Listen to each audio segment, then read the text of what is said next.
Chapitre 2, donc, dynamique du point.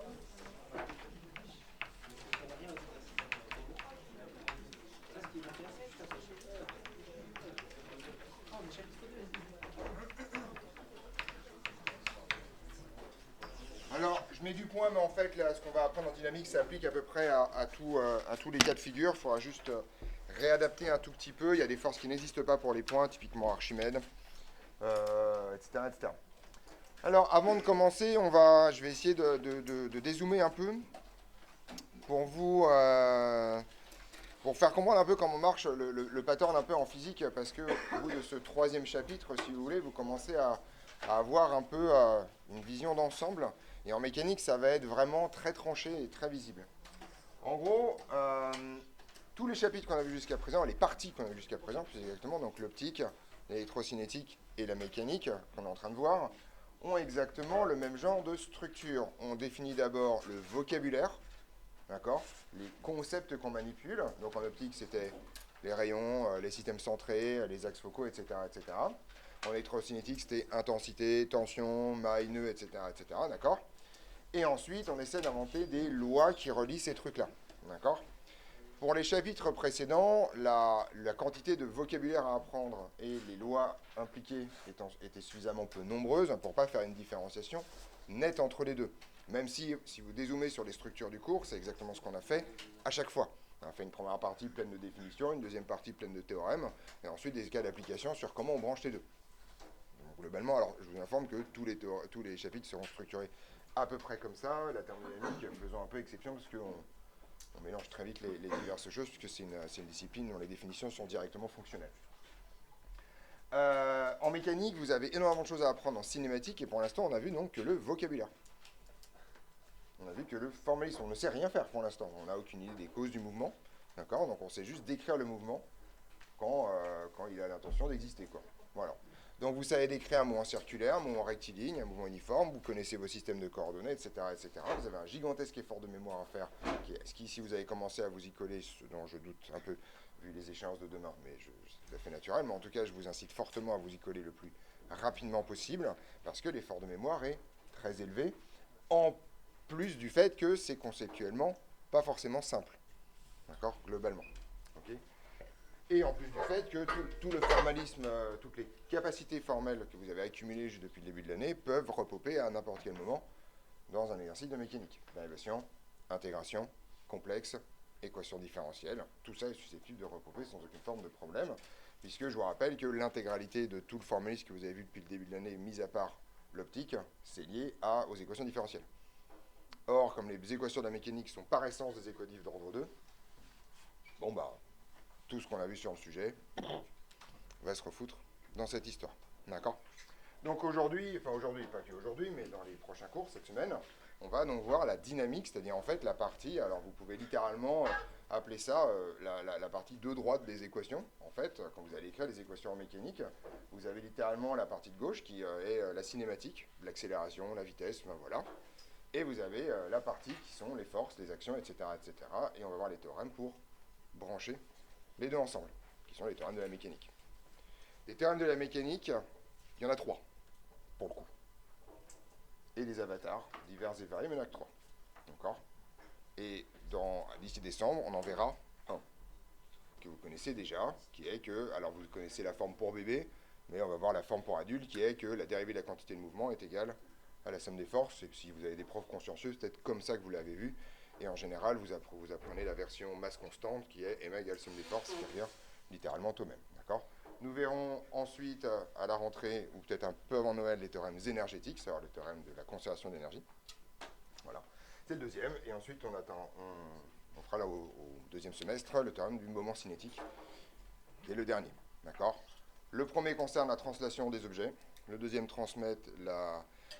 caractérise le fait de l'invariance par translation dans le temps. C'est un peu plus subtil. Et le troisième caractérise la rotation des objets. Voilà. Une fois que vous avez fait ça, vous avez les 4 dimensions du mouvement. C'est fini, au revoir. Vous pouvez faire autre chose. D'accord. Entre guillemets, la mécanique, c'est facile. Facile. Il n'y a que ça. D'accord. Donc on est parti. On avait fait les études de mouvements particuliers, si je ne me trompe pas.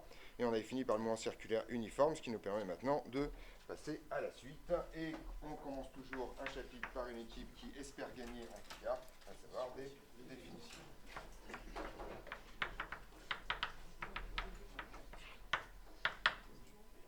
Et la première chose qui va nous intéresser, c'est un système matériel.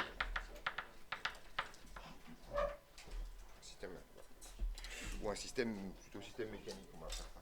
Système mécanique. Voilà, système mécanique, première définition.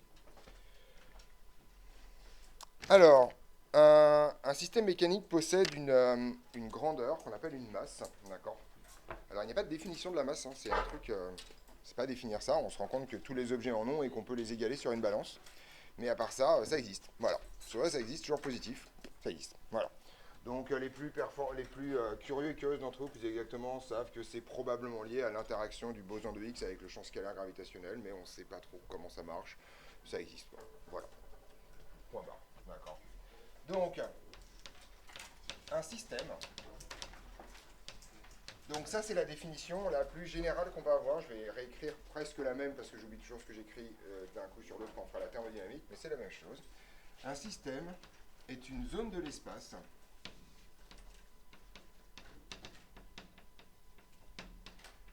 non nécessairement connexe contenant de la matière. Est-ce que vous comprenez ce que veut dire non nécessairement connexe? Déjà, est-ce que vous comprenez ce que veut dire connexe? Donc, connexe, c'est... Ouais. Non. Connexe, je t'écoute. Ça veut dire que tous les points sont reliés entre eux, effectivement. Ça signifie que vous pouvez trouver un chemin de n'importe quel point du système à un autre point du système sans sortir du système. Même si ce chemin est hyper compliqué. Donc, c'est, par exemple, un peigne, c'est connexe. Même si c'est rarement convexe. D'accord? Un peigne, vous pouvez toujours trouver un chemin pour aller d'un point à l'autre. Autrement dit, ça veut dire que votre système il est en un seul morceau.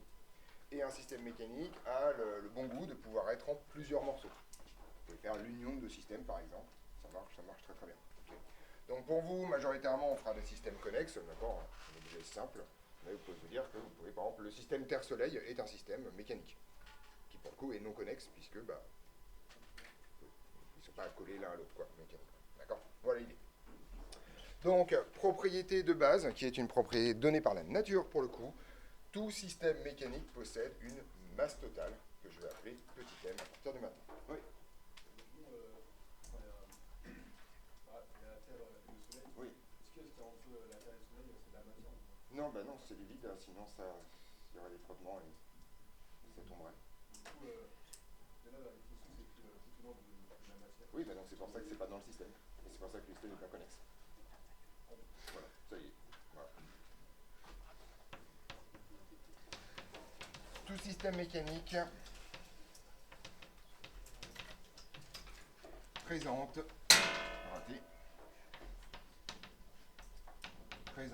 une masse totale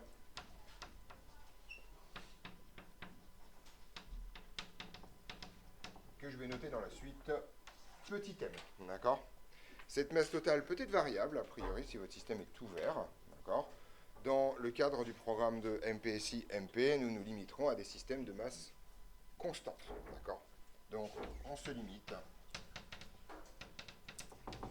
en MPSI-MP à des systèmes de masse constante.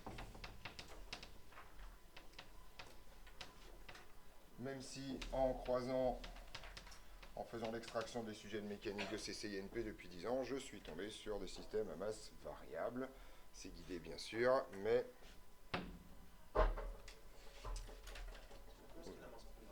Bah, t'as déjà pris une voiture dans ta vie?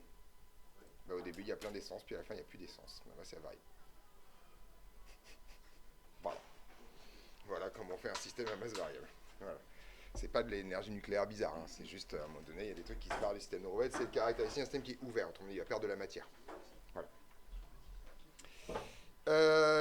On est parti. Donc on a ça. Petit 2, alors d'habitude je le fais dans votre cahier de maths, mais comme ça sert que ici, je vais le faire en mécanique, d'accord?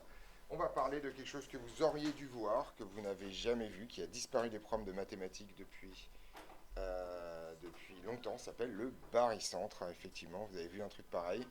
Oui, oui, vous avez vu ça. C'était un test. Qui a déjà vu ça? On est d'accord? Vous savez pourquoi vous avez vu ça?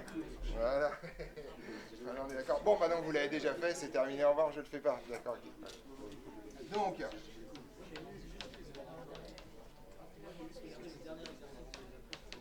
c'est le dernier exercice du cahier de vacances de cet été. Où il est explicitement écrit que ceci sert de test pour savoir si vous êtes arrivé jusqu'au bout. Voilà, on est d'accord. Hein? Et que c'était fourbe. Mais je suis quelqu'un d'essentiellement fourbe. Ça, vous le savez déjà maintenant. La fourberie est ma principale caractéristique. En tant qu'enseignant de classe préparatoire, c'est normal, on est recruté là-dessus. Voilà. Bien, donc on va parler de notion de centre de masse, et pour parler de notion de centre de masse, je vais être obligé de vous parler un tout petit peu de notion de barycentre. Je vais aller extrêmement vite. Je t'écoute. Une masse, c'est forcément positif. En tout cas, on n'a pas de trace de masse négative. Voilà. Et donc, voilà. Pourquoi? On ne sait pas. Dans l'état actuel des choses, on n'a aucune trace. Il y a des raisons de fond, des vraies raisons de fond pour penser que la masse est forcément positive en direction, d'autant qu'on se comprend. À partir du moment où on comprend. Alors, ça dépend. Ok. Il y a deux masses en fait. En physique classique, des masses, il y en a deux. Il y a ce qu'on appelle la masse grave, qui est grosso modo le coefficient de proportionnalité entre la force et le champ de gravitation. D'accord? Et il y a la masse inertielle, qui est le coefficient de proportionnalité entre les forces et l'accélération. Celle qui a dans MA égale somme des forces. Donc, chez Newton, on se rend compte que ces trucs-là, c'est probablement pareil, mais on ne sait pas pourquoi. D'accord? Donc on postule que la masse grave, c'est égal à la masse inertielle.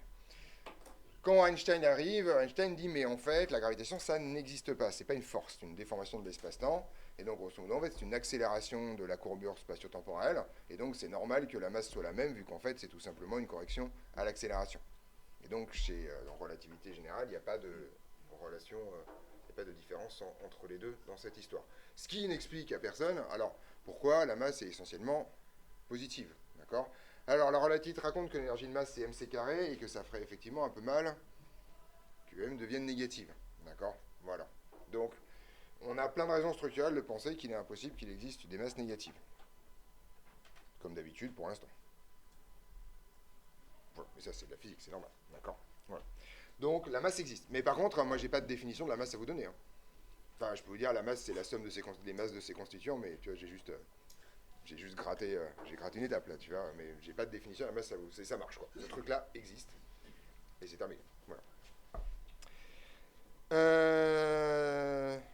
Donc on est parti. Et pour définir un centre de masse, il va falloir que je m'intéresse à un système très particulier qu'on appelle un solide dans cette histoire-là. D'accord? Alors, on appelle solide. Alors en physique, on dit solide, en SI, on dira solide indéformable. C'est juste un espèce de modèle. Voilà. Donc voilà, donc on appelle solide. Qu'est-ce que c'est que cette craie immonde? Oula, oula, c'est un problématique cette histoire. Donc, on appelle solide indéformable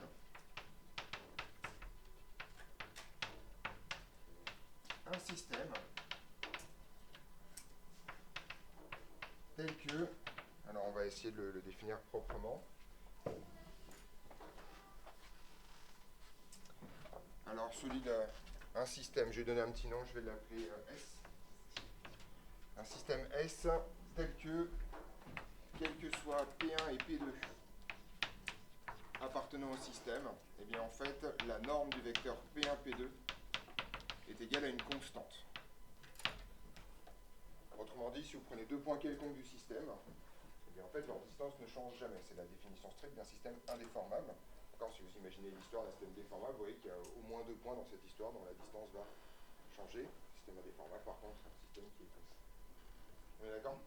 Donc en SI, vous direz solide indéformable. En physique, on dirait solide indéformable, pardon. En physique, on dira solide tout court. D'accord? Puisqu'en général, la physique des déformations, c'est pas notre truc. On précise en général après que c'est ce truc-là.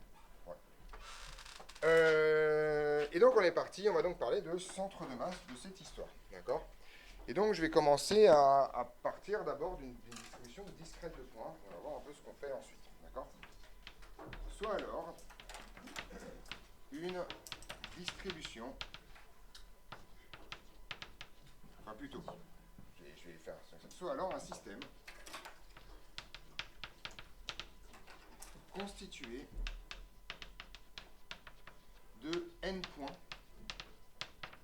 Et ces points, je vais les appeler donc M1, M2 jusqu'à Mn. D'accord? Quand même, il faudrait que je définisse un point matériel avant quand même. Pourquoi j'arrive pas à comprendre où est mon point matériel dans ces histoires. Il me manque une définition dans ces questions de cours là, quand même, très nettement. Je regarde, hein, parce qu'il me manque un bout là, non? Mais attendez, il me manque une def là. C'est pas grave, je vais la mettre dans le cours, hein, mais. Ok, ok. Ok, d'accord. On recule un tout petit peu ici, s'il vous plaît. On enlève ça, c'est pas grave. Il y a une rature, c'est pas méchant. D'accord. Non, mais il manque une def. Elle est hyper importante en plus. Voilà. Alors, ça c'est première définition. Deuxième définition, parce que c'est celle qu'on utilisera tout le temps, on appelle point matériel un système ponctuel, mais néanmoins muni d'une masse.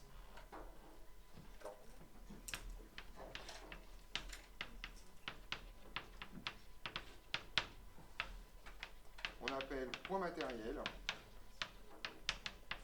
un système ponctuel, autrement dit de taille nulle, d'accord, muni d'une masse. Alors bien entendu, un point matériel, en vrai, ça n'existe pas. D'accord? La vraie question, c'est qu'en fait, si vous prenez un solide et que vous le regardez de très loin, vous pouvez considérer que c'est un point matériel. D'accord? Donc un point matériel, pour l'instant en tout cas, en première approximation, c'est un solide indéformable, d'accord, dont les dimensions sont négligeables devant les distances parcourues par exemple, typiquement. D'accord? C'est ça dont on parle.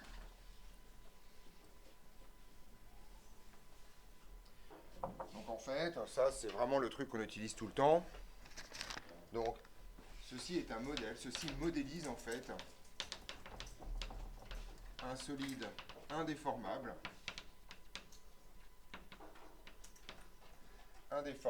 dont les dimensions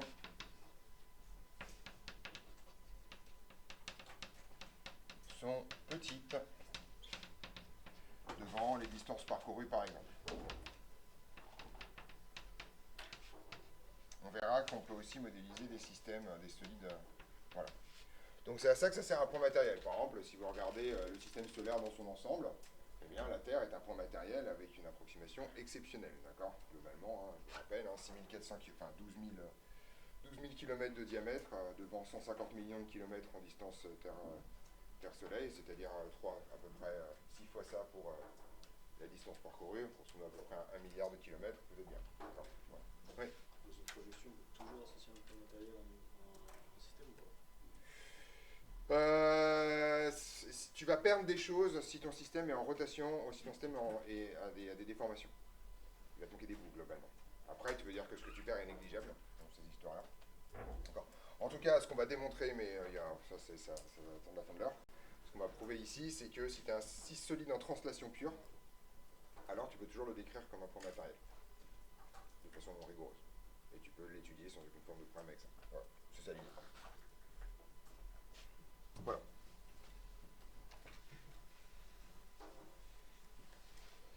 Alors, voilà, maintenant que j'ai tout ce qu'il faut, je vais donc maintenant considérer un système constitué de n points matériels.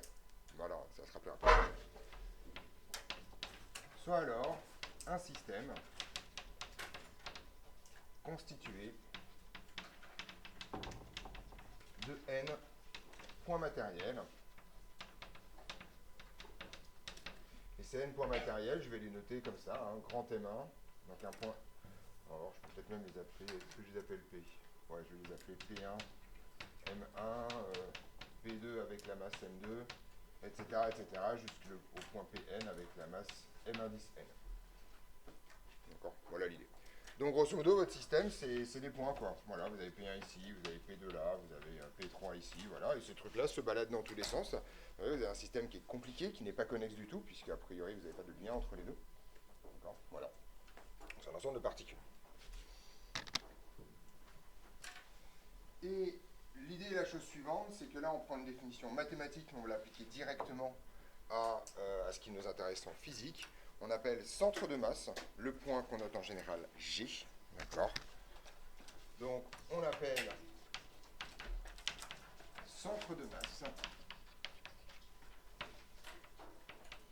G du système, le point tel que, eh bien, en fait, c'est une égalité un peu bizarre. Vous allez écrire que la somme de I égale 1 à N des MI GPI est égal à 0. Voilà la définition stricte du centre de masse, qui est le barycentre, en fait, des points PI, des coefficients MI. Oui.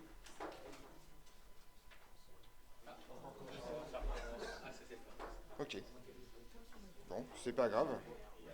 Enfin, c'est pas grave. Si, c'est peut-être un peu grave. Dans la vidéo, c'est bon, elle n'est pas interrompue, puisque je suis sur batterie. Mais par contre, effectivement, je suis pas convaincu que ça dure longtemps.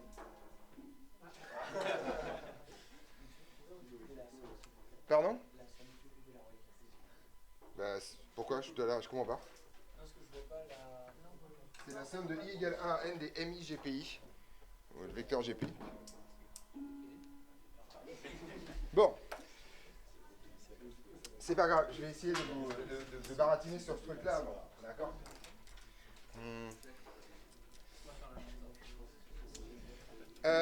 Vous voyez quelque chose? Ben, ouvrez le plus possible les rideaux, au moins vous aurez un plus de lumière pendant que je baratine sur le sujet. Cette définition-là n'est plus au programme de lycée. Vous ne voyez plus le barycentre du tout au lycée depuis une quinzaine d'années maintenant. Mais grosso modo, c'est un truc que vous connaissez relativement bien, a priori. Donc, en particulier, je vais essayer de vous faire sentir un peu comment ça se passe, cette histoire-là, sur un système simple, là, 2 points. D'accord? Alors, première chose, déjà, si vous n'avez qu'un seul point, vous constatez que G est confondu avec P1. D'accord? Vous n'avez qu'un seul terme dans la somme et vous aurez GP1 qui est égal à 0. Donc, G c'est égal à P1. Ok? Alors, pour que vous compreniez comment ça marche, on va prendre un truc simple. Exemple, à 2 points.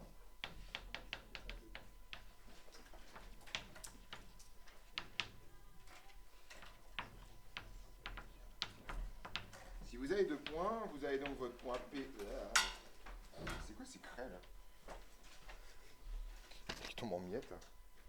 Voilà. Donc vous avez donc un point P1 et vous avez un point P2. D'accord? Là-dessus. Alors en fait, donc P1 a une masse M1 et P2 a une masse M2. Jusque là, c'est exactement la définition de tout à l'heure. Et donc on a, là je vais l'écrire vraiment sans la somme, M1 GP1 plus M2 GP2 qui est égal au vecteur nul. C'est la définition de ce truc. D'accord? Alors, l'idée est la chose suivante ici. Je vais essayer de savoir où est-ce que est G. Alors déjà, certitude absolue, vous voyez que GP1 et GP2 sont collinéaires. On est d'accord là-dessus? D'accord? Et donc, grosso modo, G est forcément sur la droite P1, P2. Vous voyez que si je mets G ailleurs, mes deux vecteurs n'ont a priori aucune chance d'être collinaires dans cette histoire. Donc je vais essayer de savoir où est-ce que G se trouve sur le segment P1, P2. Fiat Lux. Donc ce que je vais faire, c'est que je vais faire un truc assez brutal. Je vais tout simplement en fait chaliser l'un des deux. Autrement dit, je vais me mettre par rapport à P1, donc je vais juste insérer P1 ici. Et vous voyez que je vais avoir GP1 deux fois, avec la somme M1 plus M2, enfin deux fois, avec deux représentants. Soit donc un truc qui est que c'est M1 plus M2, facteur de GP1, plus M2, facteur de P1, P2, qui est égal à 0. Et là, vous voyez que c'est assez sympa, parce que je vais pouvoir en fait exprimer P1G en fonction de P1, P2. Donc c'est pas une formule à connaître, mais c'est juste pour essayer de comprendre ce qui se passe. P1G, donc vous voyez, je soustrais en fait ce terme-là, d'accord? On a de l'autre côté, c'est pour ça que j'avais un P1G. Okay. Et je vais diviser par M1 plus M2 pour avoir la totale. Donc P1G, c'est tout simplement M2 sur M1 plus M2, facteur de P1 P2. Voilà l'idée. Oui, je t'écoute. Oui, mais je l'ai mis de l'autre côté. Donc, pas de problème. Donc, alors, on va essayer de comprendre un peu ce qui se passe. Et on va essayer de trouver d'abord la physique du problème. Oui. C'est toujours le vecteur nul, effectivement, sa petite flèche est partie en vacances. J'ai été perturbé par le retour de...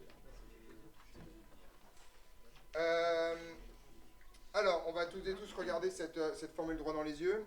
Qu'est-ce qui se passe déjà si M1 égale M2, tiens? Ouais. G, effectivement, est pile poil au milieu. Autrement dit, si les deux masses sont égales, vous remarquez que G est au milieu.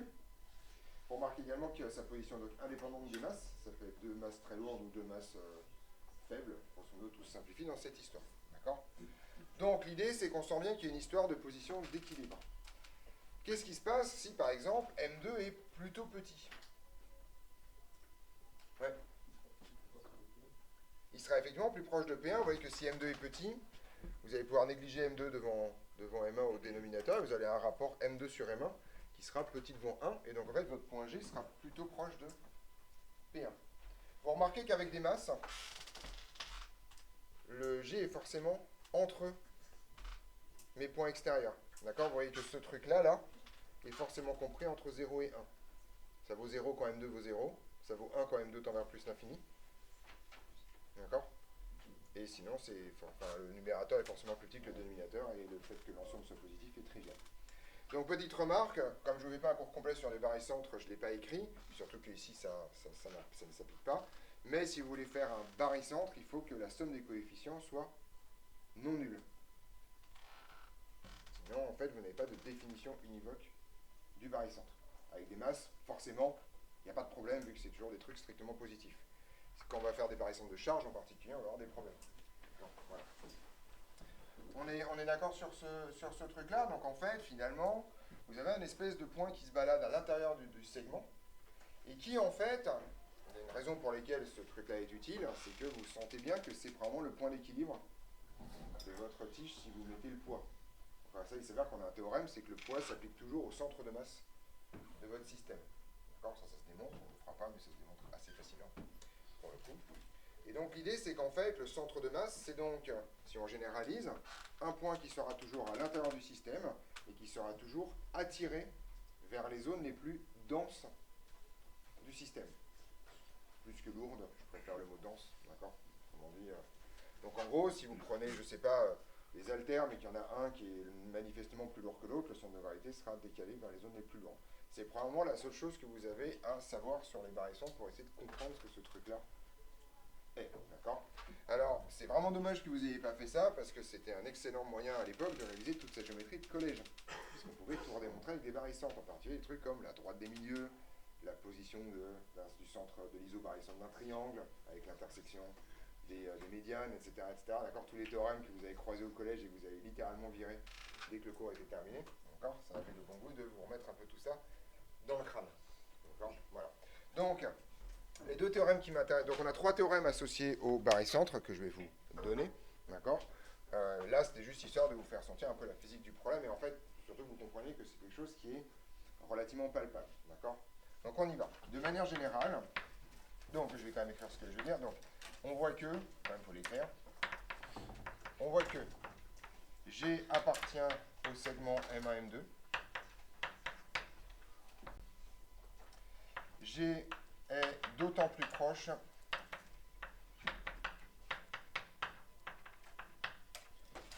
de M1,10i que de... Alors, c'est pas DM, c'est DP, pardon. P1, P2, de P1,10i que MI est grande. Et troisième truc, c'est que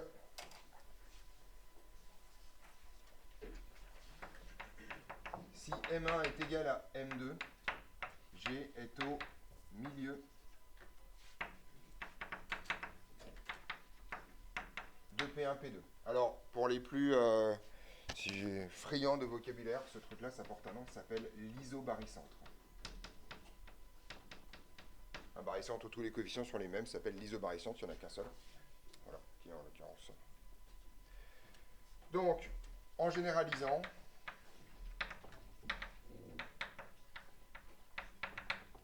on a plusieurs trucs à faire. Alors, G est toujours à l'intérieur du système, sachant que intérieur peut vouloir dire quelque chose de bizarre. Si vous prenez 25 points, c'est quoi l'intérieur de ce truc-là, d'accord? En particulier, d'accord? Donc en fait, vous allez essayer de tirer des points, de faire une espèce d'enveloppe extérieure, d'accord? Et G sera là-dedans. D'accord? Il est dans la zone d'influence interne du système, en tout cas, il ne peut pas être en dehors de ces trucs-là. Oui. Pour un triangle, il est à l'intérieur du triangle, dans le même plan. Dans un cube, il est à l'intérieur du cube, d'accord? On peut imaginer comme ça que grosso modo, si tu prends plein de points et que tu arrives à dessiner une surface extérieure à l'intérieur de laquelle tous tes points seront contenus, alors G est à l'intérieur de cette surface. C'est ça que je vais dire. Alors, ça a l'air tronc comme ça, mais les problèmes de comment on définit un intérieur et un extérieur d'un système, c'est des problèmes ultra compliqués dès qu'on commence à faire des trucs bizarres. D'accord? Voilà. Donc moi, je fais appel à votre sens commun. L'intérieur, c'est ça. Mais comme d'habitude, on ne prend pas une bouteille de Klein, on ne prend pas un truc fractal, on ne prend pas des trucs bizarres. D'accord? Juste pour se faire mal. Ok. G est à l'intérieur du système.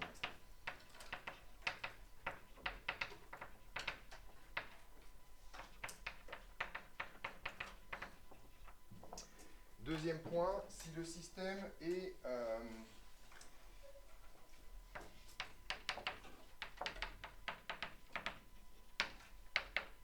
de densité uniforme, alors vous voyez que je glisse doucement vers une description continue du système par ailleurs, d'accord?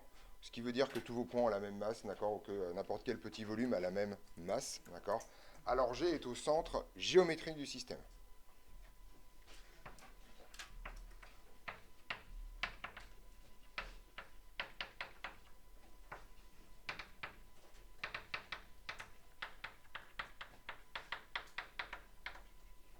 Autrement dit, si je vous demande le barycentre de la planète Terre, par exemple, si vous faites l'approximation que la Terre est une sphère homogène, d'accord? Autrement dit que la densité est la même partout, le G est au centre, d'accord? Ici, G au centre, même si la densité n'est pas la même, tout simplement parce que la densité, grosso modo, ne dépend que du rayon, et que par propriété d'invariance, ça va quand même le mettre au centre. Okay, mais dans le principe, c'est ça que vous avez à savoir. Autrement dit, si je vous dis, voilà un cube, où est G? Un cube, voilà, un cube de densité uniforme, G, il est au centre du cube, c'est-à-dire à l'intersection des grandes diagonales de ce machin-là. D'accord? Oui. Tous les points qu'on a, c'est des points matériels d'autres systèmes. Tous les points qui nous servent à déterminer G. En fait, l'idée, c'est que chaque système est un point matériel, qui est bien sûr qui a un champ de gravité qui est confondu avec lui-même. D'accord? Et il y a un théorème qui arrive pour, à mon avis, compléter ta question. Si j'ai pas celui-là, celui d'après, d'accord? Si jamais tu as encore ta question, je la reprends, d'accord? Voilà. Ouais. Mais si on prend une forme plus complexe, Oui. on va le barycentre, est-ce qu'on peut décomposer la forme complexe en plusieurs formes? Même, si c'est la même question, ce sera la même réponse dans deux théorèmes. Voilà. Donc j'arrive. Voilà. Si jamais c'est pas le même truc, bien sûr, je réponds à votre question. Donc, troisième point, c'est le point d'après. Donc, si O est un point quelconque, alors ça, vous pouvez faire la démonstration, ça vous entraînera à faire des vecteurs par ailleurs. Mais comme M. Claire va vous la balancer en pleine tête, ben, voilà. Eh bien, si O est un point quelconque, eh bien, vous pouvez toujours trouver la position de G, comme ça. D'accord? On est d'accord que c'est le vecteur position associé à G, ça. Et bien, en fait, OG, c'est tout simplement égal à la somme de K, c'était I que j'ai pris, pardon, de I égale 1 à N des MI au PI, donc des positions des points P, divisé par la somme de I égale 1 à N des MI.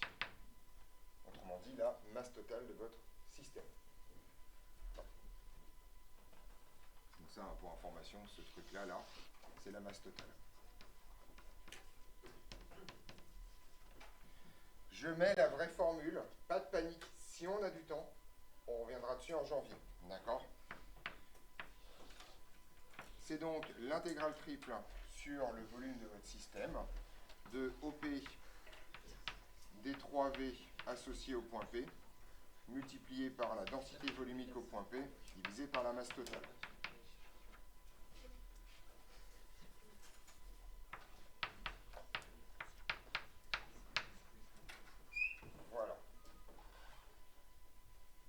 juste histoire de vous mettre en forme. C'est rien, c'est pas méchant, d'accord? En gros, c'est la même que ici, sauf que si vous avez compris qu'une intégrale, c'est une somme, bah là, en fait, je vais faire une intégrale, mais sur 3... Vous vous souvenez de mon petit essuie-glace, là, pour remplir des sphères? Attends, excusez-moi, j'ai oublié de le mettre en silencieux, ça va s'arrêter. Donc, l'idée, c'est que vous peignez ce truc-là, en fait, c'est ça qui représente l'intégrale triple. Vous sommez dans les 3 directions. Et ce truc-là, la masse volumique multipliée par le volume élémentaire, c'est tout simplement la masse de votre petit élément de volume. D'accord? Ouais. Rho de P. C'est la densité au point P. Ça, c'est un rho, ça, c'est un P. Ça, c'est un P, et ça, c'est un P. C'est le point du système. D'accord, ouais. Oui? Elles sont quoi les bornes des intégrales? Hein? Elles sont quoi les bornes des intégrales? Les bords. Surtout le solide. Donc, il reste à l'intérieur du solide. Vous ne connaissez pas ça. Si j'ai le temps, je l'en ferai un peu, mais c'est les annuaires de votre programme. Donc, pour l'instant, je sais. Mais comme M. Claire, il va venir vous faire chier. Quand M. Claire l'aura fait, vous serez moins en PLS et vous reviendrez me voir et on en parlera un peu. D'accord? Voilà, ça sert à ça.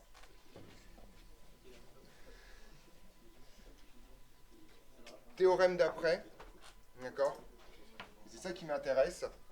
Si on a deux systèmes, S1 et S2, de masse totale M1 et M2 et de barycentre G1 et G2, alors le barycentre total du système, c'est le barycentre de chacun des deux barycentres affectés avec les masses. D'accord? Et ça marche avec n systèmes de proche en proche. Donc,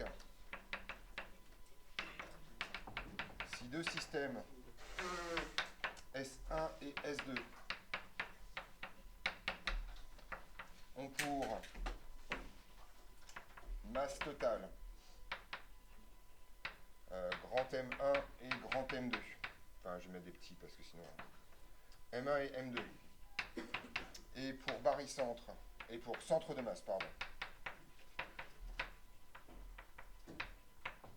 G1 et G2.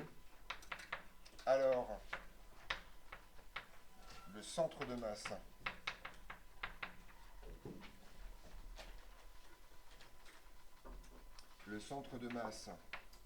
G de S1 union S2 est tel que, eh ben en fait, GG1 facteur de M1 plus M2 GG2 est égal à 0. Autrement dit, c'est le centre de masse des deux points matériels passés en G2. Ça, c'est hyper pratique parce que ça veut dire que, grosso modo, vous prenez un système hyper compliqué, vous trouvez son centre de masse. Pour un système pas trop compliqué, justement, genre, je vais la faire autrement. Si jamais vous voulez le barycentre d'un système constitué d'une sphère et d'un cube, vous savez très bien où est le centre de barycentre de la sphère, le barycentre du cube, et ensuite vous faites comme si c'était deux points affectés avec leur masse totale et vous faites le barycentre entre les deux. Donc il y a un truc de proche en proche comme ça qui se passe extrêmement bien. D'accord? Le barycentre, c'est un truc qui marche très bien. C'est assez magique comme objet. Donc il y a des millions de théorèmes qui portent tous le même nom, à savoir théorème de Koenig, d'accord, sur à peu près l'intégralité des sujets. Ouais, je t'écoute. Le barycentre, non, parce que ce que j'ai écrit là, alors, ça dépend. Le centre de masse, non. Le barycentre, oui. Autrement dit, si tous tes coefficients sont positifs, il est forcément à l'intérieur. Si tu as des coefficients négatifs dans cette histoire, c'est-à-dire que, parce que c'est un objet mathématique, donc moi je mets des masses parce que c'est le centre de masse, mais factuellement, on peut prendre n'importe quel coefficient. En partie, on peut calculer un barycentre de charge, par exemple. Et après, si je prends un barycentre de charge, par exemple, je sais pas, je prends une charge moins 2, une charge plus 1, et je cherche le barycentre de ça. Donc c'est juste que mes coefficients ne seront pas des masses, ce sera des charges dans cette histoire-là. Oui, mais enfin, ça veut dire que tu peux prendre des nombres négatifs, en fait, en vrai. C'est une pure abstraction, cette histoire-là, d'accord? C'est comme si tu mettais un poids négatif, enfin une masse négative quelque part, quoi. Si on a Un triangle, le barycentre, le centre de masse sera à l'intérieur du triangle. Et donc si on a des triangles mécaniques, Ouais. c'est Exact. en gros, Ah, d'accord, ok. Je comprends ta question maintenant. Donc, quand je dis à l'intérieur du système, c'est à l'intérieur géométrique du système. Par contre, il est clair qu'un barycentre, en général, ne coïncide pas forcément avec de la matière. C'est ça l'idée. C'est que, par exemple, si vous prenez une sphère creuse, d'accord, le barycentre de cette sphère creuse sera au centre géométrique de la sphère, et là, il n'y a rien. Bon, d'accord, c'est vite, quoi. D'accord. Mais c'est hyper pratique parce que vous pouvez étudier la sphère comme si elle était concentrée dans son barycentre, en un point. Et donc, ça, en fait, ce paragraphe-là ne sert qu'à une seule chose, c'est à justifier qu'on va passer du temps à faire de la mécanique du point matériel, alors qu'un point matériel, ça n'existe pas, quand même. C'est ça, parce que, d'accord, je vous rappelle que depuis le début, on fait de la mécanique du point, on dit il y a un point qui se déplace, il y a un point qui fait ci, il y a un point qui fait ça, il y a la vitesse du point, l'accélération du point, mais si un point, ça n'existe pas, ça nous fait une belle jambe quand même, tout ce qu'on a fait avant. On est d'accord, je veux dire. C'est quoi le centre enfin, la masse de ce barycentre? C'est la masse totale. D'accord. C'est le théorème Karief, là. C'est le théorème Karief. On va faire ça. D'accord. Voilà.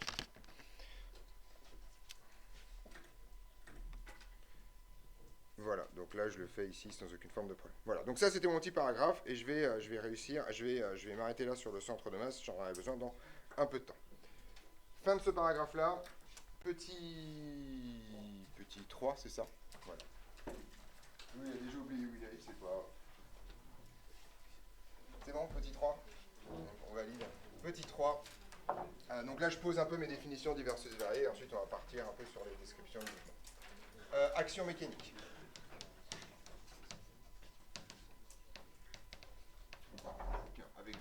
Avec des actions mécaniques. On est fou, quoi. Voilà. Bien.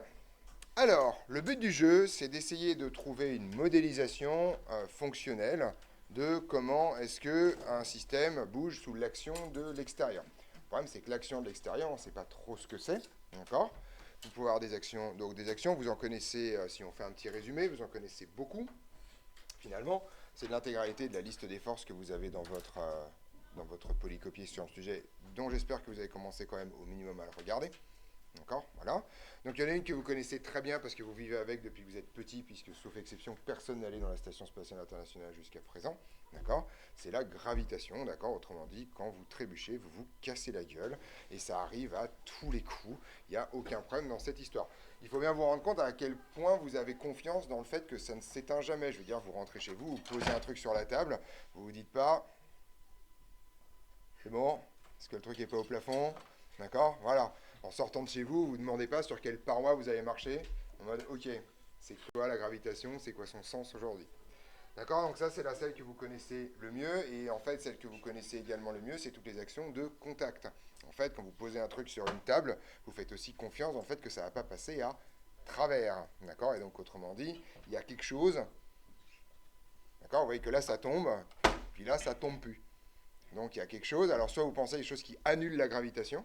D'accord, un genre d'interrupteur, ok. Mais en général, on se dit que ça, c'est pas très rationnel comme façon de décrire le monde, d'accord. Les tables n'annulent pas la gravitation en leur proximité, et donc probablement elles exercent un effet qui va être contraire à la gravitation. Elles la compensent.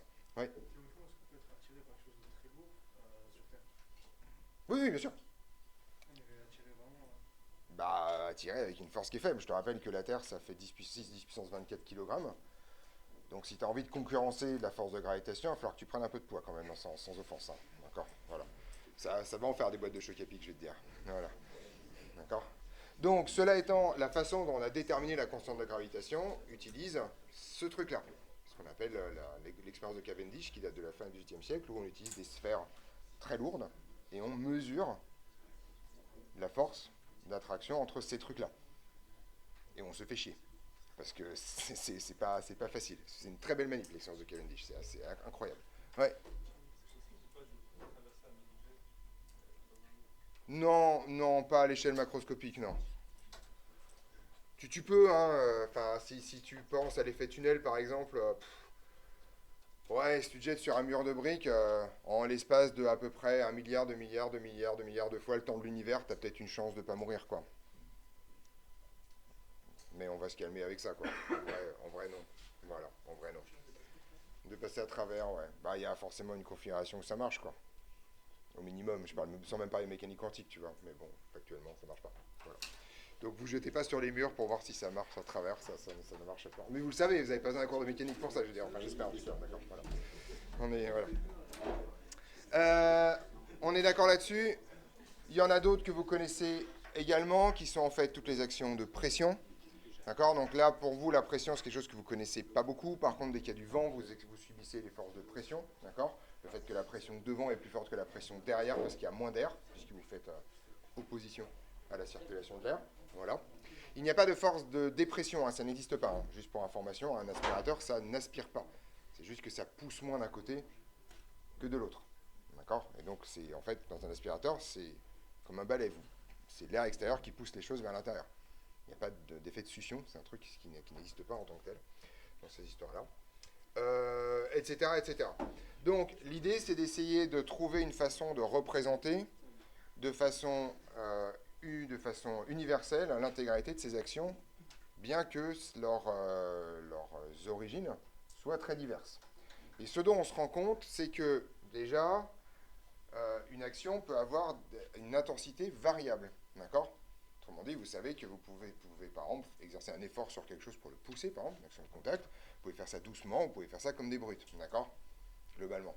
Vous savez également que vous subissez une force qui est plus importante si je vous donne une balle de tennis que si je vous mets, je sais pas, un sac de béton, quoi, dans la main. D'accord ? Voilà, il y en a des deux cas, vous n'allez pas y arriver, techniquement. D'accord ? Et 35 kg, un sac de béton, hein, donc ça, à une main, il faut être entraîné quand même, globalement. On sent aussi que c'est directionnel. D'accord ? Si je reprends encore une fois mon histoire de gravitation, vous voyez très bien que vous n'avez pas du tout de problème à vous déplacer comme ça, mais vous avez un problème à vous déplacer comme ça. Autrement dit que la force a essentiellement une direction et un sens. D'accord ? Pour prendre un truc trivial, vous savez très bien que si vous êtes chargé, vous êtes plutôt content de descendre les escaliers, sauf si vous êtes à l'âge où vos genoux vous font souffrir, d'accord, que de le monter. On est pas là-dessus ? Voilà. Donc il y a manifestement quelque chose de directionnel. Et si on investit un peu plus, on se rend compte qu'il y a... Alors, il y a un quatrième truc qui va intervenir, d'accord, qui est que vous savez que, en fait, les forces ne vont pas avoir les mêmes effets en fonction de où elles sont appliquées. Alors ça, c'est quelque chose qu'on verra essentiellement au deuxième semestre, mais c'est un truc que vous connaissez depuis que vous êtes petit. Si vous essayez d'ouvrir cette porte, par exemple, vous savez très bien qu'il est plus intelligent d'exercer une force loin des charnières que près des charnières. D'accord ? Et donc, à force égale, vous n'allez pas du tout avoir le même effet. Vous pouvez pousser comme une brute sur l'axe de rotation de ce truc-là, ça ne s'ouvrira jamais. S'il y a des gens parmi vous qui ont encore des volets un peu à l'ancienne, si vous essayez de les fermer de l'intérieur, vous savez que vous avez un effort considérable à faire au départ parce que vous les chopez près des charnières et que c'est chiant. D'accord ? Voilà. Et que vous attendez qu'une seule chose, c'est de pouvoir récupérer l'extrémité et de faire ça plus facilement. Donc en gros, une force va être caractérisée par un truc plus un point d'application. Et en fait, si vous avez suivi le début du cours, un truc est caractérisé par une direction, un sens et une norme. Ça commence à ressembler à un truc qu'on aime bien, à savoir un vecteur. D'accord ? Donc toute action mécanique peut être représentée par un vecteur et un point d'application. D'accord ? Et quand on dit ça, on appelle ça une force. D'accord ? Voilà. Donc on est parti. Toute action mécanique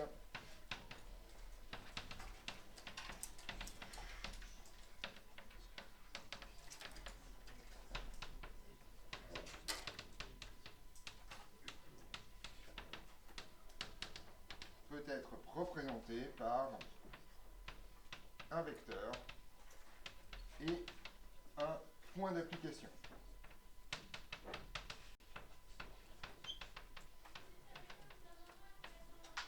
Dans ce cas de représentation-là, d'accord, on parle de force. Donc il y a des fois, il y a des actions mécaniques qu'on représentera autrement. Là, je pense aux coupes en particulier.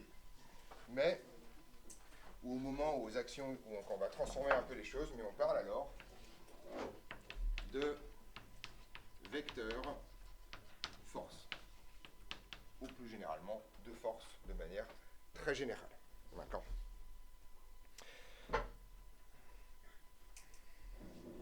On est d'accord ? Donc, si on fait un petit résumé, une force a donc 4 caractéristiques.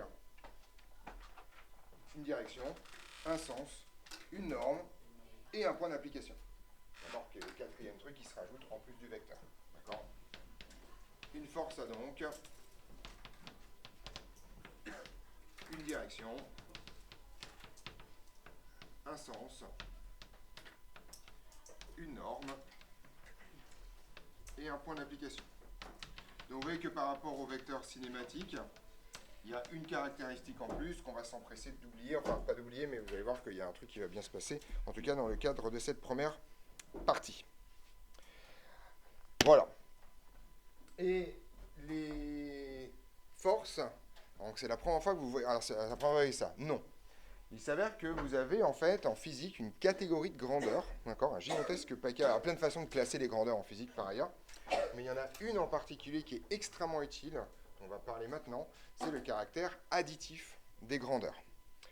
Donc, une grandeur va être dite additive si et seulement si, quand vous prenez deux systèmes disjoints, d'accord, donc dont l'intersection est nulle, hein, définition mathématique, vous pouvez définir, et qui ont deux grandeurs caractéristiques, vous pouvez définir un truc total hein, qui est la somme des deux.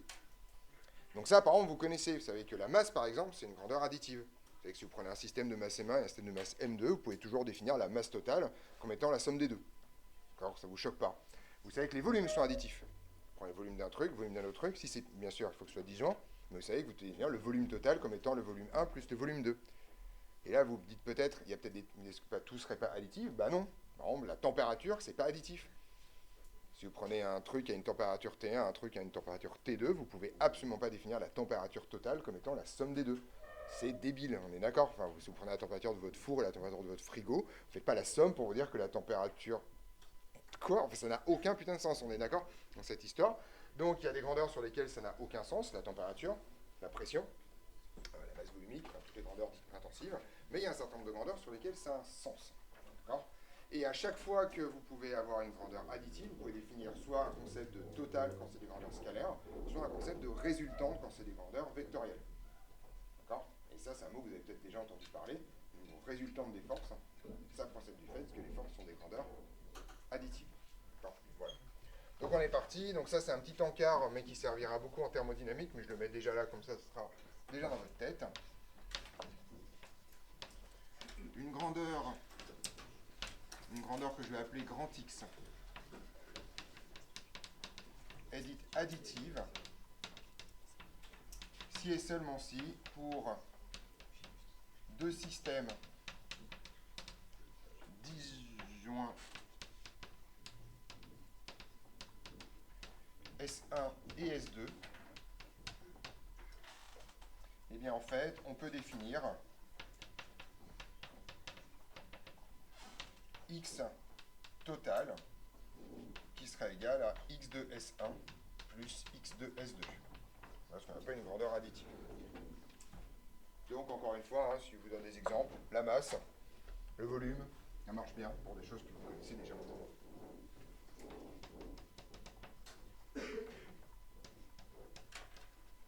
La masse, le volume, par exemple. Voilà, la charge, tiens, ça marche bien la charge aussi. D'accord, la charge, ça marche bien. C'est d'accord que quand on dit que la charge totale à condensateur c'est 0, c'est qu'on a fait la charge d'un côté plus la charge de l'autre et c'est la charge totale. Voilà, terminons. Donc ça c'est un truc que vous utilisez tous les jours en fait, hein. D'accord? Si par exemple vous allez chez le médecin, on vous demande de vous peser, en général vous gardez vos vêtements, on enlève 1 kg parce qu'on suppose que la masse totale c'est votre masse plus la masse de vos vêtements. Quoi. Voilà. Et comme en général vous ne lisez pas vos vêtements, c'est bien de système disjoint. Voilà. N'incrustez pas vos vêtements à l'intérieur de vous, c'est toujours une très mauvaise idée aussi. Voilà. Et donc le théorème de base, c'est que les forces sont des grandeurs additives, d'accord? Et donc vous pouvez additionner les forces sans aucune forme de problème, d'accord? Les forces sont des grandeurs additives.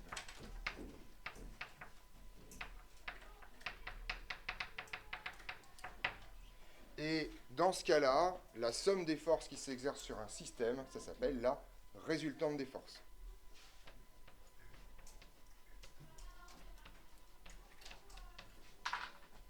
La somme des forces s'exerçant sur un système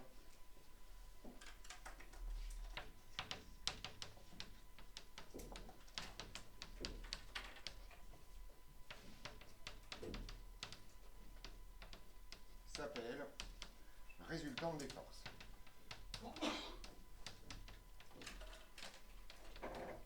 Mais vous avez peut-être un autre mot. Résultante des forces est un adjectif qui va avec, qui complète ce truc-là. Ouais. Résultante des forces extérieures. Donc je le mets entre parenthèses, d'accord, parce que ça sert à rien. Mais on va en parler, d'accord, quand même. Donc vous avez appris la résultante des forces extérieures. Pourquoi est-ce que moi je dis ça sert à rien ce vocabulaire? Pour une raison très simple, c'est que en fait, si vous prenez un objet, prenons cet objet-là, d'accord, on va faire ensemble votre premier bilan des forces. À quelle force cet objet est-il soumis? Là, dans cette situation-là. Ouais. Le poids, déjà, effectivement, il va se casser la gueule. Et la réaction, effectivement, de mes mains qui l'empêche de tomber. Je vous rappelle que s'il n'y a que le poids, il se casse la gueule. D'accord? Voilà. Est-ce que c'est tout? Ouais. Avec mes mains, si, c'est la réaction que je porte. Ouais, oui. Et il est aussi attiré par tous les jets de l'univers, effectivement. Là, en fait, ça, assez curieusement, d'un point de vue strictement formel, on met ça dans la gravitation. On dit qu'en fait, le champ gravitationnel, c'est la somme de toutes les machins choses. Et on va supposer que la Terre, ici, majoritairement, est la composante la plus forte. Voilà. Mais en fait, vous voyez que ça, c'est un solide. On est d'accord. Et que, donc, a priori, un bout de ce solide va exercer une force sur un autre bout de ce solide. C'est d'ailleurs pour ça que ce truc-là, au gré de l'agitation thermique, ne se disperse pas. D'accord, même si, sans qu'il y ait des trucs à l'intérieur, mais même sans truc à l'intérieur, vous avez quand même chaque morceau du solide qui est attaché au truc d'à côté. Et ça, c'est un truc à comprendre. Si vous avez une contrainte, si vous avez quelque chose qui empêche un objet d'être en mouvement rectiligne uniforme, ça signifie que vous exercez une force dessus. D'accord? Ça, c'est vraiment le truc le plus important. Si vous n'avez pas de force qui s'exerce sur un objet, alors cet objet est en mouvement rectiligne uniforme. D'accord? C'est-à-dire que dès que vous allez faire ping, il va se barrer. Or, si je fais ping, bah, ce truc ne se barre pas. Donc, ça signifie qu'il y a une force qui s'exerce là pour l'empêcher de se barrer en mouvement rectiligne uniforme. Ça, c'est ce qu'on va appeler les forces intérieures. La question, c'est pourquoi dans votre bilan des forces, vous n'y avez pas pensé? Ou, plus exactement, pourquoi est-ce que si on n'y pense pas dans le bilan des forces, c'est pas grave? Parce qu'elles se compensent, effectivement. Ça, c'est un théorème que vous connaissez peut-être déjà, qui s'appelle le théorème des actions réciproques, anciennement appelé principe d'action-réaction. D'accord?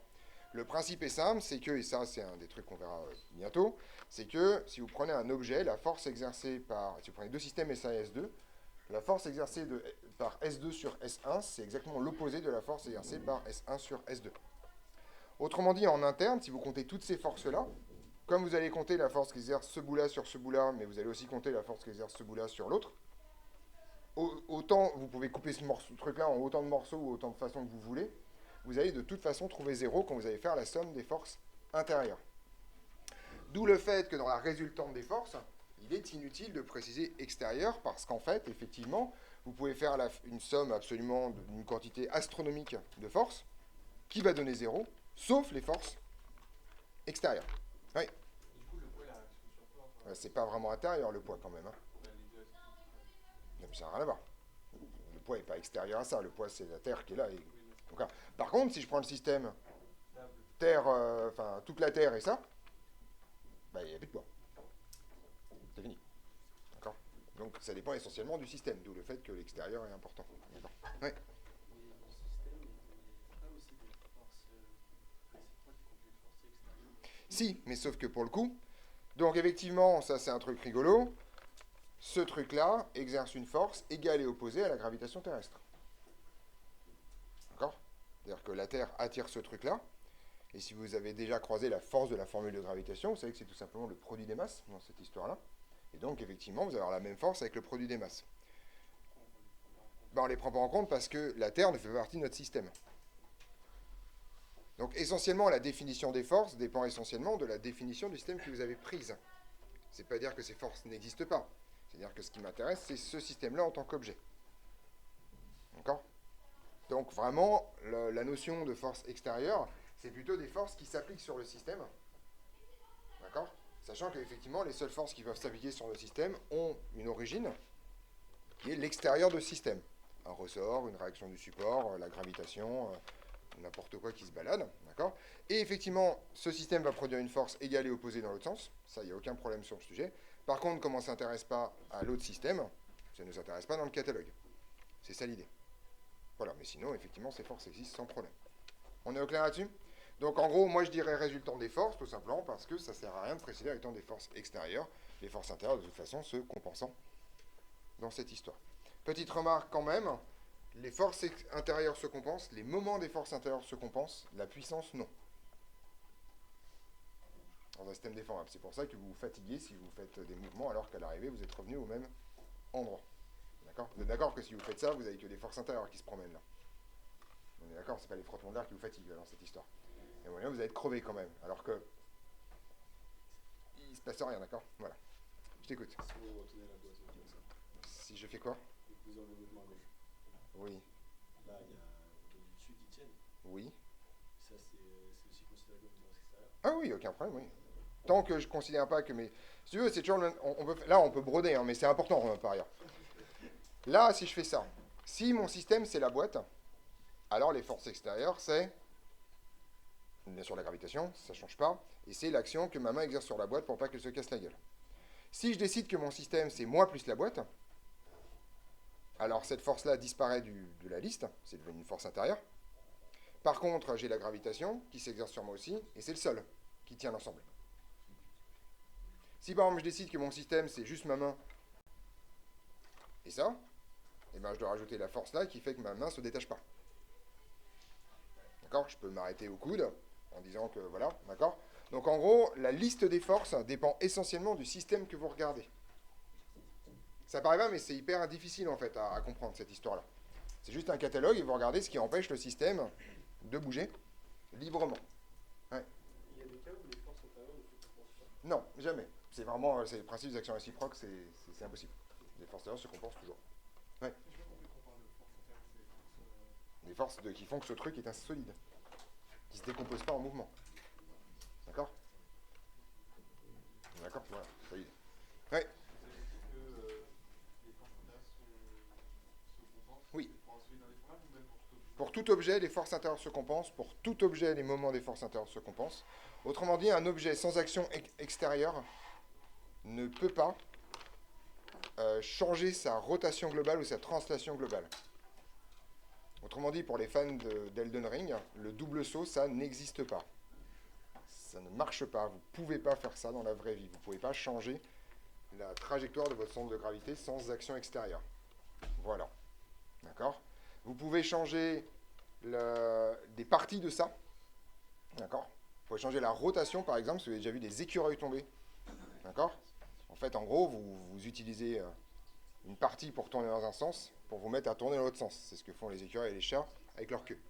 D'accord? Les écureuils, c'est extrêmement impressionnant pour le coup. D'accord? Mais sinon, si on vous jette dans l'espace en rotation, bah, vous resterez en rotation. Et puis c'est tout, jusqu'à la fin de vos jours. Toute tentative de faire ça ne changera rien. Par contre, ça va vous fatiguer parce que les puissances intérieures sont pas nulles dans le cas d'un système déformable. C'est ça l'idée. Mais avec un système rigide, vous n'avez pas de puissance en intérieur non plus. Par ailleurs, ce théorème-là est heureux parce que c'est la raison pour laquelle vous pouvez bouger. Je veux dire, quand vous vous mettez en mouvement, ça signifie qu'à un moment donné, vous produisez de la puissance et que vous la mettez dans de l'énergie cinétique quand même. Il faut bien que cette énergie, elle vienne quelque part. Cette énergie, elle vient essentiellement d'une combustion chimique à l'intérieur de vous. Mais si jamais vous ne pouvez pas la transformer en énergie mécanique, vous avez un problème. La conversion en énergie mécanique, c'est la déformation. Ça a l'air con dit comme ça, mais vous allez comprendre tout de suite le problème. Si je vous plâtre intégralement, vous ne pouvez plus bouger. Vraiment, c'est-à-dire que vous ne pouvez plus vous mettre en mouvement. Il y a obligatoirement, à un moment donné, vous devez avoir une déformation partielle de votre organisme pour pouvoir vous mettre en mouvement. Vous pouvez penser à n'importe quelle bestiole qui se met en mouvement, qui bat des ailes, qui bat la queue, qui court, qui se propulse avec ses doigts, ses pattes, toute machin chose. L'intégralité du truc implique forcément des parties mobiles à l'intérieur d'un organisme, donc un organisme déformable. Voilà, point barre. Une roue seule ne se met pas en mouvement. Pas toute seule. Ne peut pas exercer de force, elle n'est pas déformable, comme ça, terminé. On peut se casser la gueule. Ça s'arrête là. En tout cas, elle ne prend pas d'énergie à l'intérieur. On est d'accord sur ces histoires de force? Voilà. Donc c'est important, mais que vous reteniez un peu ces trucs-là. J'en suis pour la suite. Voilà. On est parti. Donc maintenant, on va commencer à dérouler un peu les définitions. D'accord? On va dire qu'un système est isolé s'il ne subit aucune action mécanique de l'extérieur. D'accord? Vous avez déjà entendu parler de ce truc-là, je suppose. D'accord? Et on va également parler d'un système pseudo-isolé, qui est un système qui subit les actions mécaniques, mais dont la résultante va être nulle. D'accord? Par exemple, typiquement, cet objet-là, à ce stade-là, est un système pseudo-isolé. D'accord? Il subit bien sûr des actions de l'extérieur, la gravitation est la résultante de ça, mais la somme des deux vaut 0. Oui. Les systèmes isolés existent. Il y a un système isolé qui existe, c'est l'intégralité de l'univers. Puisque l'univers n'a pas d'extérieur. Par définition, l'univers, son complémentaire, c'est l'ensemble vide. Donc il n'a pas d'extérieur. Il ne peut pas avoir... Voilà. Il est où le barycentre? Bah, au centre de masse de l'univers. Je sais pas quel est le sens de ta question en fait. Il n'y a pas de sens. Tu es au centre de l'expansion de l'univers. Toi. Voilà. Comme n'importe quel observateur. Voilà. Donc si vous sentez déprimé le matin, vous pouvez vous dire que vous êtes toujours au centre de l'expansion de l'univers. Ouais, voilà. Vous êtes des gens importants. Pas plus que les autres, hein, par ailleurs. Bon, voilà, au moins c'est comme ça. D'accord. Donc on est parti. On dit qu'un système est isolé. Oui. Est-ce qu'on peut dire ça? Est-ce que les chaises qu'on a, les progressions temporelles, Non, ça n'a rien à voir, c'est un mécanisme d'expansion standard. Quand tu es observateur d'un mécanisme d'expansion, tu es toujours au centre. Comme ça. Il faut imaginer un ballon qui se gonfle, chaque point de la surface voit la surface se dilater de façon uniforme dans toutes les directions.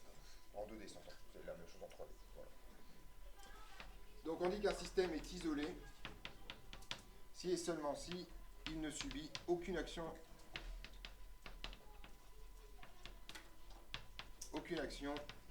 mécanique de l'extérieur. Bien sûr, il y en aura en interne, hein, mais je compense. Et on dit qu'un système est pseudo-isolé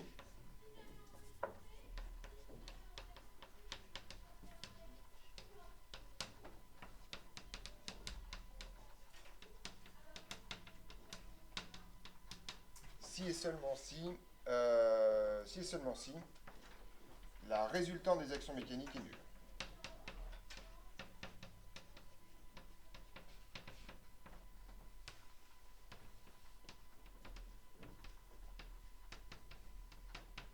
Alors j'ai une petite remarque, pour l'instant pour vous action mécanique et force c'est la même chose, ça ne sera plus le cas au deuxième semestre, c'est pour ça que je mets les versions en plein avec action mécanique dedans, histoire de ne pas avoir des contorsions à faire au deuxième semestre en disant ah je dis que c'est les forces mais en fait en vrai il y a d'autres trucs dedans.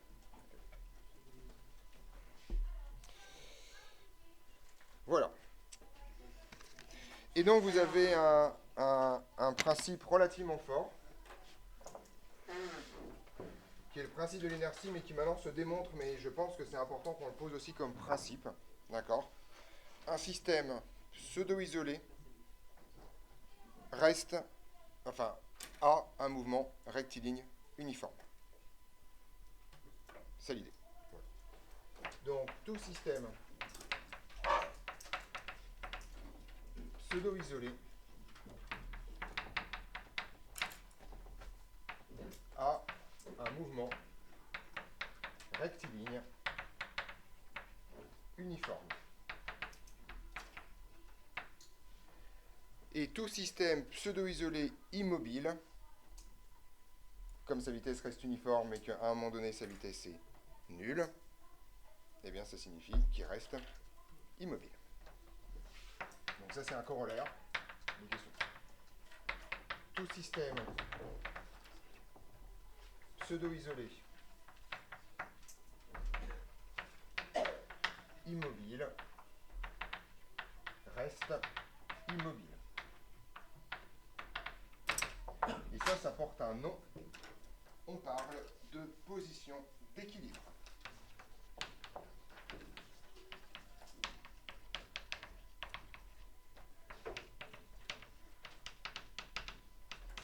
Donc une position d'équilibre, c'est un état du système. D'accord? Alors même, en fait, on parle de... D'accord? On peut même parler d'équilibre tout court. D'accord?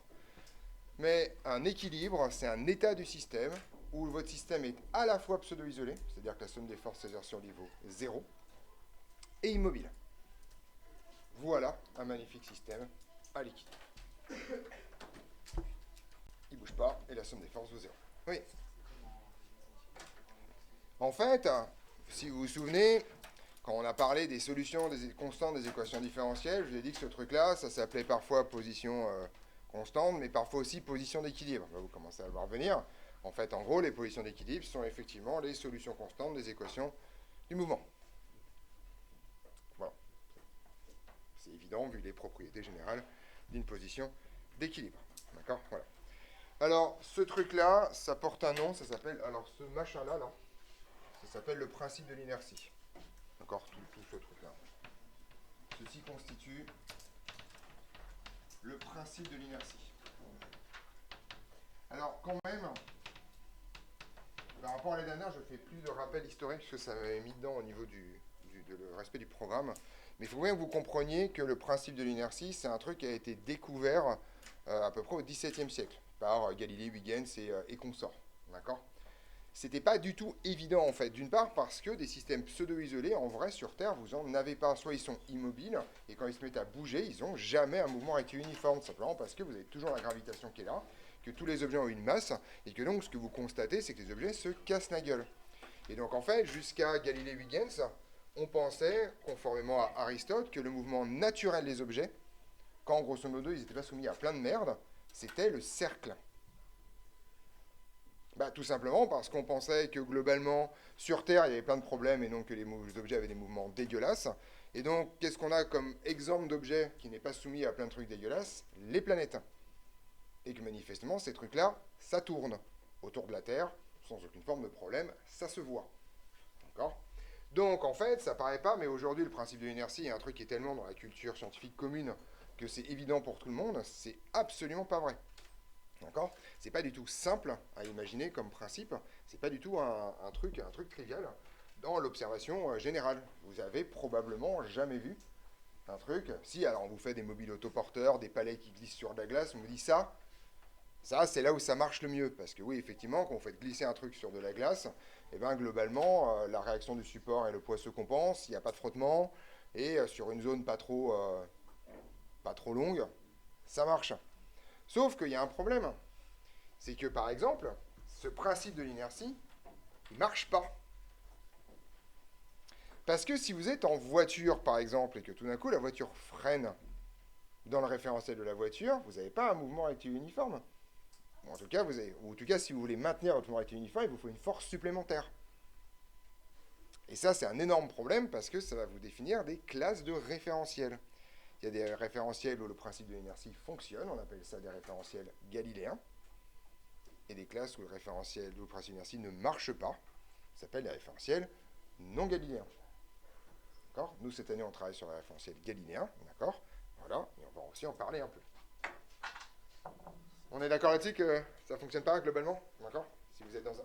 Vous avez peut-être déjà vu ce genre de choses, hein? Enfin, je sais pas moi, vous êtes sur un manège, tout d'un coup, vous êtes au bord, tout d'un coup, le manège s'arrête brutalement, bah, boum. Alors en vrai, si, par rapport au sol, vous êtes dans un magnifique mouvement rectiligne uniforme. Dans le référentiel du manège, beaucoup moins. On est d'accord? Donc là, il y a un énorme problème de ce que c'est que le mouvement de l'observateur. D'accord? Etc., etc. Donc ça, c'est l'énorme problème de la relativité du mouvement. D'accord? Donc on est parti. Donc un référentiel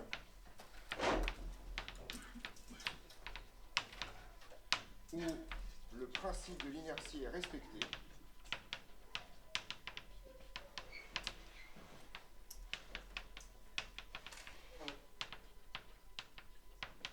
s'appelle référentiel galiléen.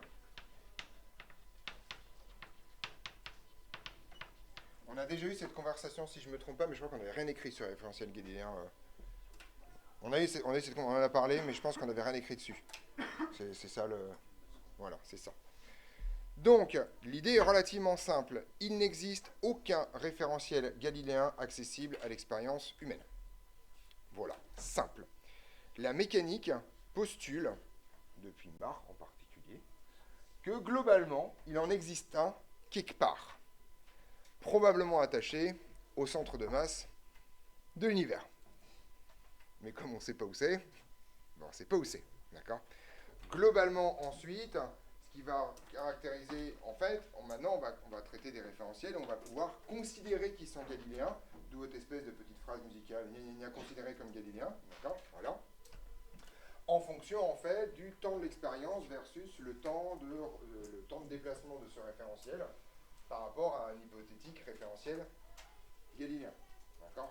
Et donc, effectivement, on va pouvoir classer un certain nombre de référentiels Ou en fait, si vous faites une manip pas trop longue, vous allez pouvoir considérer que ce truc-là est galiléen. Sinon, on pourra passer, soit considérer qu'il n'est pas galiléen, c'est l'année prochaine, soit passer dans un référentiel qui lui va être sympa. D'accord. Donc voilà l'idée. Donc grosso modo, en fait, les référentiels accessibles, pardon, les référentiels accessibles à l'expérience humaine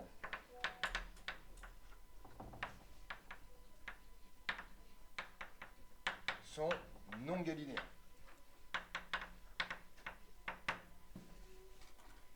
D'accord? Oui. Accessible à l'expérience humaine. Bah, je sais pas, tu peux pas faire de manip sur Andromède jusqu'à preuve du contraire. Sur quoi? Sur Andromède, tu peux pas faire de manip jusqu'à preuve du contraire, c'est un peu loin. Parce que c'est non accessible du coup. Non, ils sont non galiléens, ceux qui sont accessibles à Ah, l'expérience non humaine. Voilà. Voilà, d'accord? Ils ne sont que galiléens de façon approchée. D'accord? Voilà l'idée. Donc on est parti. Donc en gros, on considère qu'ils sont galiléens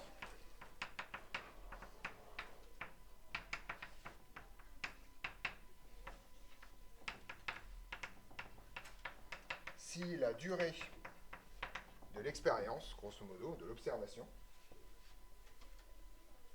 si la durée de l'observation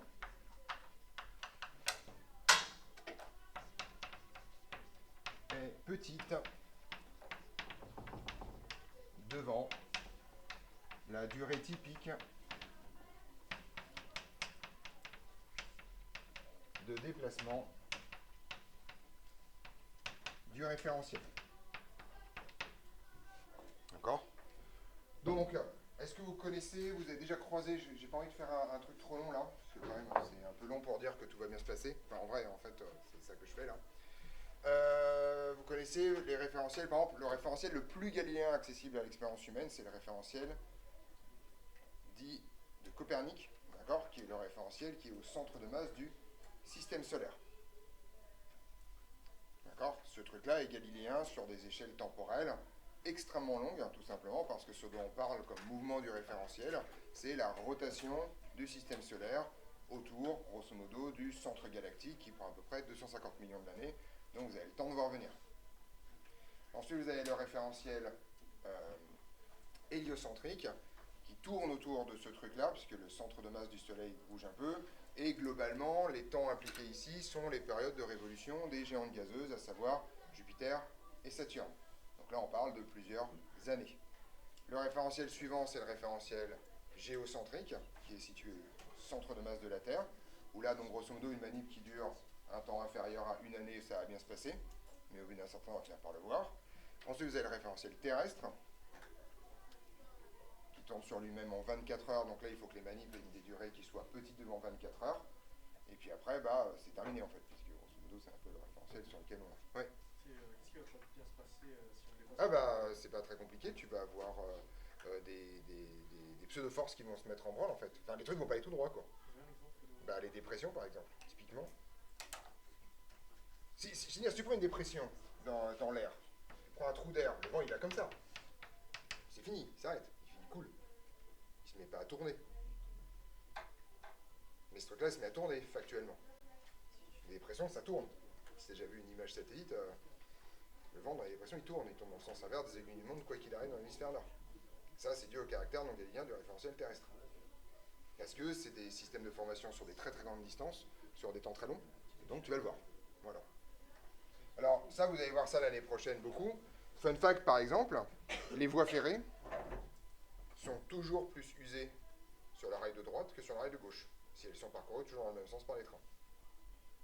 À cause du caractère non galilien du référentiel terrestre, qui pousse les trucs sur le côté droit. Voilà. Même loi, c'est la loi de Bible. Voilà. Donc voilà, etc., etc. Il y en a plein des comme ça. D'accord. Donc dans le principe, l'idée c'est que si, pour l'instant, moi ce que je vais vous apprendre, c'est que globalement, pour des manips qui ne dureront pas trop longtemps, on va pouvoir considérer tout référentiel attaché à la Terre comme étant galiléen. D'accord. Voilà l'idée. Donc Quand je dis taux référentiel attaché à la Terre, c'est la table, le sol, etc. etc. D'accord?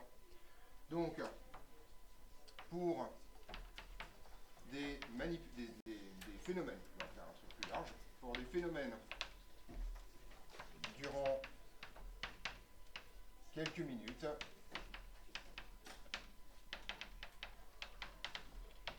tout référentiel attaché à la Terre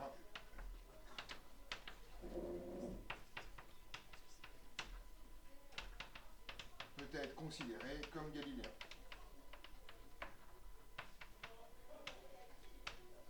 Donc, je sais que j'ai plein de collègues, y compris des colleurs, qui disent que le référentiel de Copernic est galiléen. Ce n'est pas vrai. Le référentiel de Copernic est effectivement galiléen avec une telle durée que, effectivement, globalement, mis à part des manimes qui durent l'intégralité de la civilisation humaine, on ne verra pas les effets. Ce qui n'est pas la même chose. D'accord?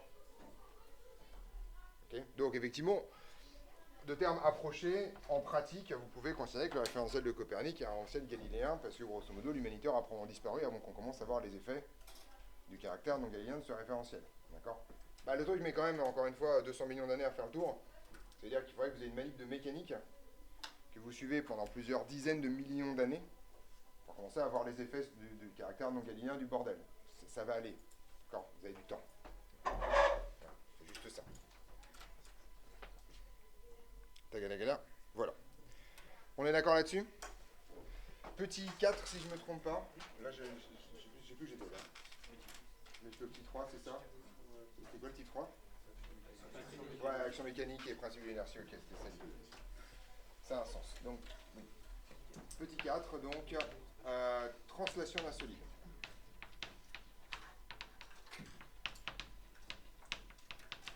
Donc, tout ce grand 1 là, enfin, tous ces paragraphes-là sont essentiellement utiles pour vous expliquer que ce qu'on va faire après, c'est pas n'importe quoi.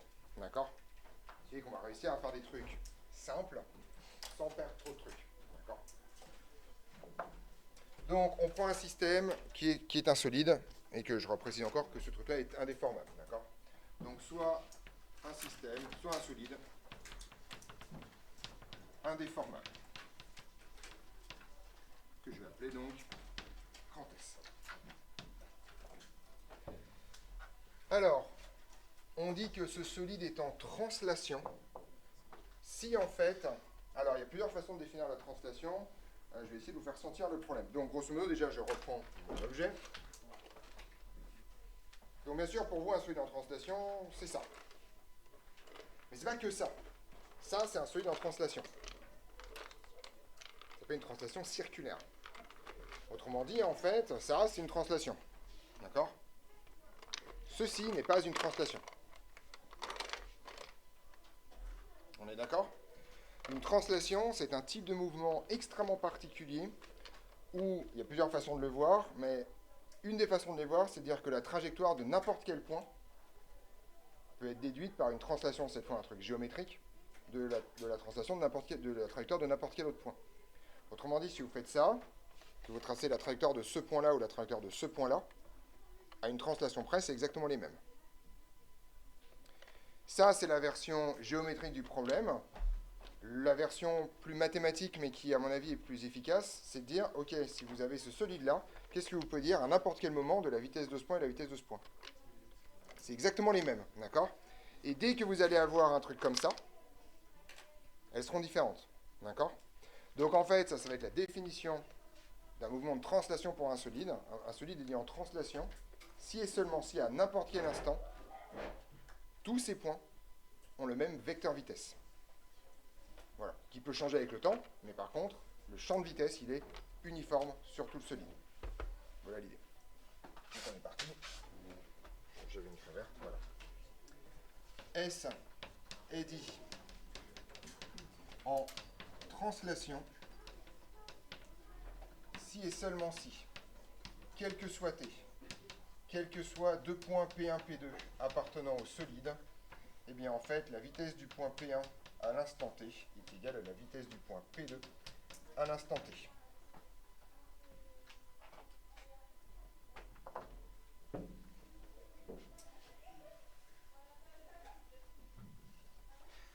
Ça vous raconte donc la chose suivante. Si vous prenez un solide comme ça, et que par exemple ce point-là a une trajectoire comme ça, et que vous retrouvez votre solide là-bas, ça signifie en fait que ce point-là, par exemple, aura exactement la même trajectoire, mais juste décalée de comme ça, d'accord? Autrement dit, vous allez avoir un truc comme ça, voilà, qui va arriver. Alors, c'est incapable de faire ça, bien sûr, voilà, qui va arriver. Donc le même truc ici, comme ça. Voilà, c'est 2 fois les mêmes trajectoires. Oui. Bah, effectivement, enfin alors, on va faire un truc vachement intelligent. C'est pas qu'il est assimilable à un point, c'est que en fait, c'est l'étape d'après, c'est que donc étudier le mouvement d'un point particulier du solide vous permet d'étudier l'intégralité du bordel. D'accord? C'est-à-dire que si vous connaissez la trajectoire de n'importe quel point du solide, et bien en fait, vous pouvez trouver la trajectoire de n'importe quel autre point simplement par translation. D'accord? Et là où ça devient intéressant, c'est que les propriétés du barycentre vous racontent que, en fait, si vous voulez étudier un solide en rotation, ça revient exactement au même que d'étudier le mouvement d'un point matériel qui serait situé en son centre de masse et qui serait affecté de la masse totale du solide. Et donc, grosso modo, c'est littéralement équivalent. Et c'est pour ça qu'en fait, on va pouvoir faire de la physique des points matériels, la mécanique des points matériels, alors que ces objets, en vrai, n'existent pas. Voilà l'idée. Donc, on montre, alors que le mouvement du centre de masse d'un solide en translation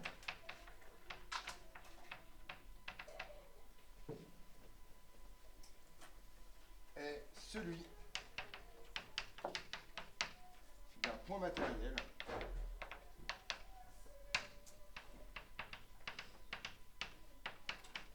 situé en G de masse égale à la masse totale du solide.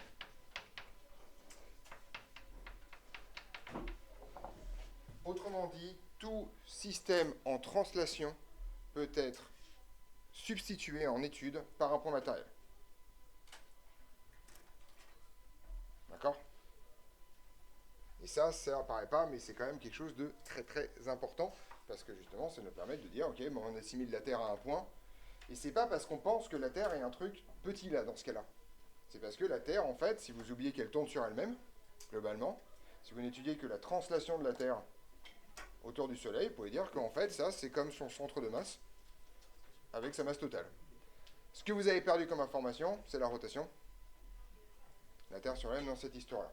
Pour les plus curieux et curieuses d'entre vous, là où ça se passe hyper bien, c'est que vous avez un théorème qui s'appelle aussi le théorème de Koenig, parce qu'il s'appelle tous théorème de Koenig dans cette histoire, puisque c'est le même gars qui a tout fait. Globalement, vous pouvez prouver que le mouvement de n'importe quel système, c'est le mouvement de son centre de masse, plus un mouvement fictif de rotation autour du centre de masse, plus un mouvement fictif de déformation autour de ce centre de masse. Et donc vous pouvez en fait toujours découper les trucs en 3 bouts.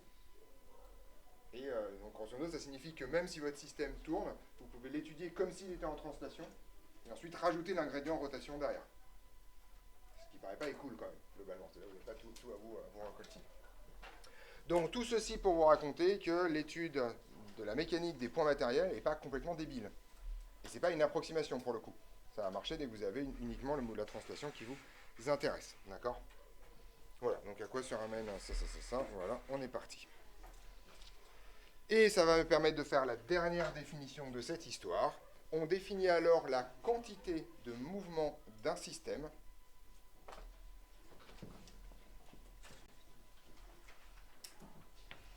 on définit alors la quantité de mouvement d'un système par un vecteur petit p. On va avoir une conversation sur les p après. Petit p qui vaut tout simplement la masse du système multipliée par la vitesse de son centre de masse. Voilà l'idée. C'est bon. Donc petit m ici, c'est la masse totale. Et ça, c'est la vitesse de g. faut bien vous rendre compte le caractère extrêmement abstrait de cette histoire. Alors bien sûr, pour un point matériel, c'est facile. G, c'est le point lui-même, M, c'est sa masse, il n'y a pas de souci.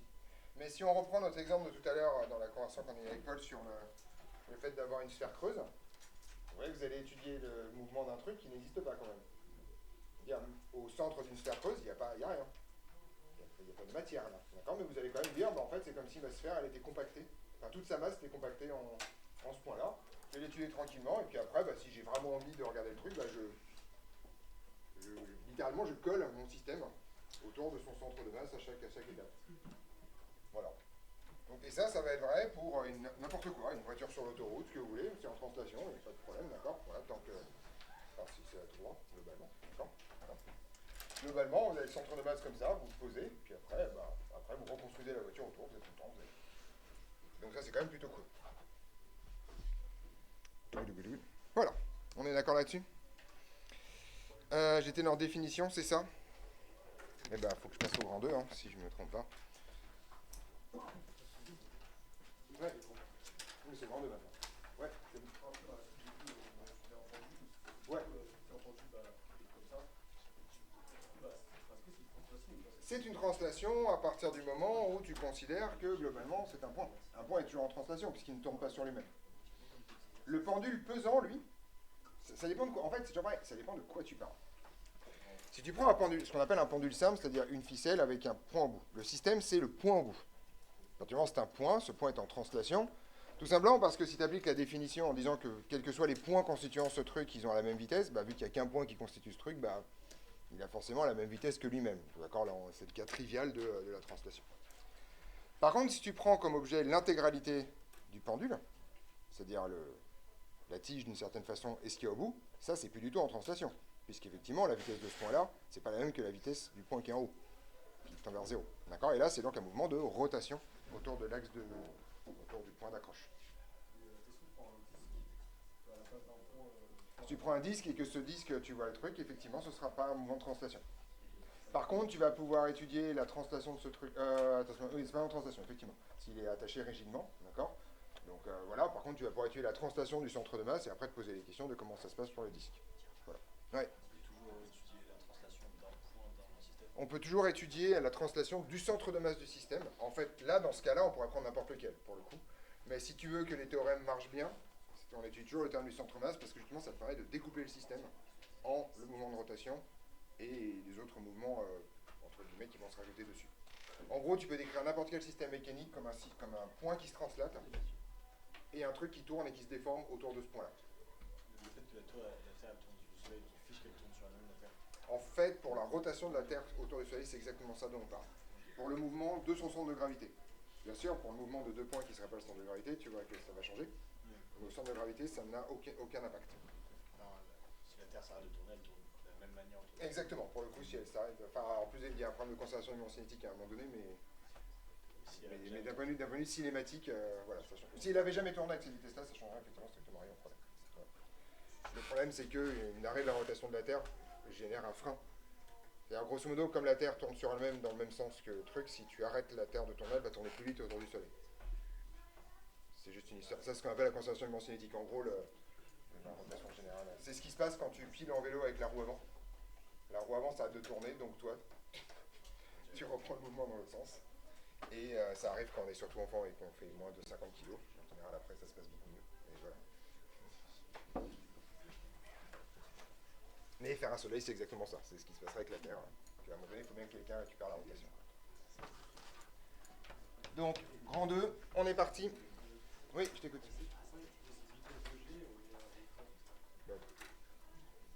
Parce que la vitesse, c'est un vecteur. Non, quand on parle de vitesse, ici, c'est pas le vecteur en permanence, quoi. Voilà. Justement, ça évite de dire les conneries du genre... voilà, tous les débats qu'on a eu la semaine dernière, quoi.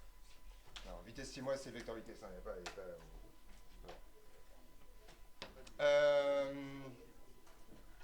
C'est pour ça que je dis qu'un mouvement uniforme, c'est un mouvement où la norme de V est constante. Voilà. Théorème de la dynamique, hein, on est parti. Hein.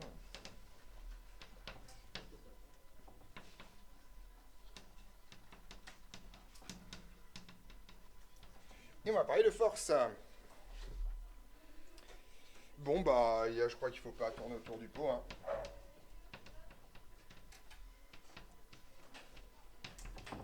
Théorème de la quantité de mouvement. C'est parti. Alors, tous les théorèmes de la mécanique, il y a une tendance à l'uniformisation des noms. Donc, il y a quelques petites exceptions, mais globalement, ça se passe plutôt bien. En gros, le théorème de la machine, théorème de machin, vous raconte que, grosso modo, la dérivée de ce machin est égale à quelque chose. Autrement dit, ça vous raconte comment le machin varie ou quelles sont les causes qui font varier ce machin. Autrement dit, le théorème de la quantité de mouvement, c'est le théorème qui va dire que la dérivée de la quantité de mouvement, c'est égal à les causes qui font varier la quantité de mouvement. C'est clair, voilà l'idée. Donc le théorème de la quantité de mouvement, c'est pas extrêmement compliqué en fait. Soit un système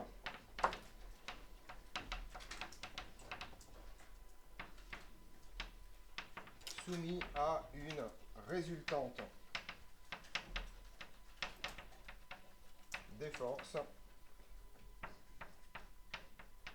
Alors je vais l'appeler grand F extérieur, non pas pour réinsister sur le côté extérieur, mais pour réinsister sur le fait que c'est toutes les forces qui viennent de l'extérieur, et donc la résultante en tant que telle. D'accord ? Voilà.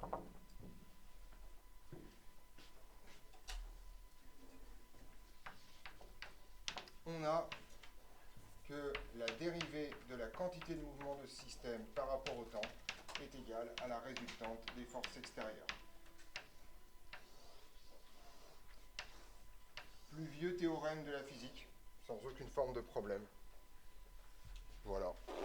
Théorème indéboulonnable. Ouais. Moi, je le mets en haut. C'est comme ça. Oui, vous êtes obligé de le mettre en haut. Les indices, à un moment donné, il y en aura partout. Donc, voilà. Le bas, pour moi, c'est réservé aux états ou aux transitions. De l'état 1 à l'état 2, initial, etc. etc. D'accord ? Donc, je ne mets rien en bas. Ouais. C'est la quantité de mouvement. D'accord ? Donc, on va avoir une conversation, puisque Sacha pose la question. Le poids ne sera jamais noté P. Il sera noté mg. D'accord ? Ça ne mange pas de pain.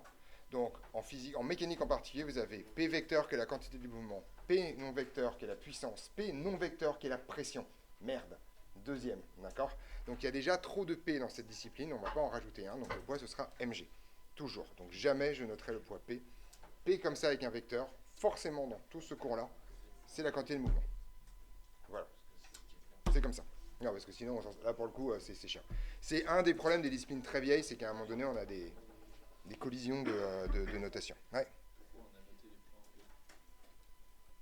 Pourquoi on a noté le poids P ?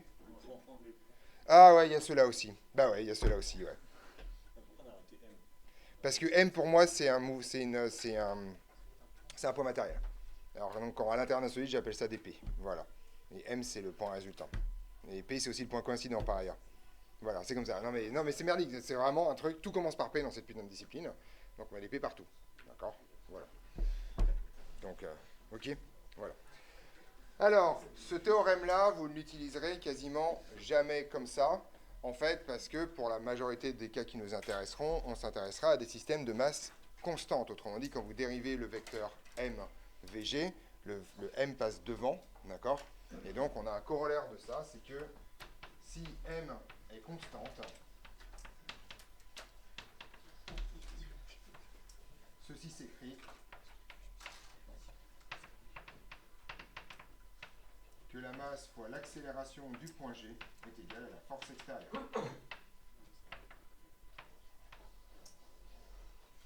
Qui est probablement la formulation que vous connaissez depuis le lycée. D'accord ? Voilà. Il y a des gens qui avaient déjà vu celle-là ? Ouais. Voilà. Ça dépend des enseignants s'ils ont envie d'avoir la flemme, enfin de faire la discussion sur la masse constante ou pas. Voilà. D'accord. Voilà. Nous, donc, on utilisera ça tout le temps sans aucune forme de problème. Je fais une remarque que j'aurais peut-être pu faire avant. Si vous vous intéressez à un point matériel M, il va de soi que G et M sont le même objet, d'accord ? Et que donc l'accélération de G, la vitesse de G et OG se confondent avec... D'accord ? Donc et d'ailleurs, en général, le point G va disparaître de cette étude-là et on mettra M, d'accord ? Remarque. Si on étudie un point matériel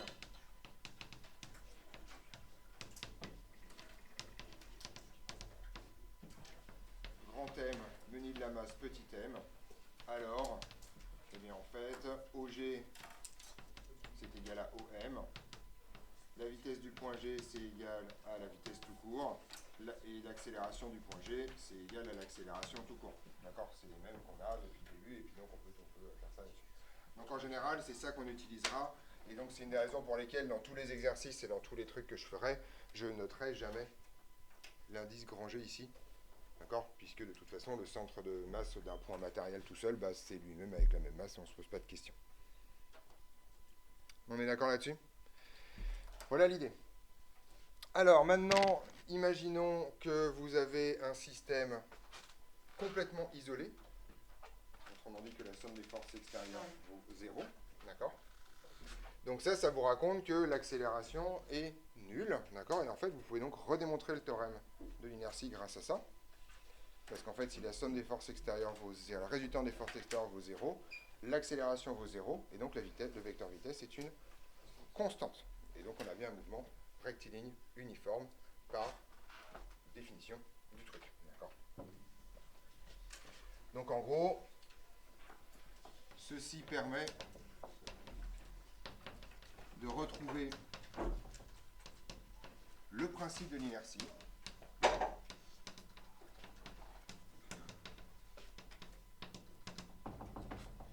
Donc,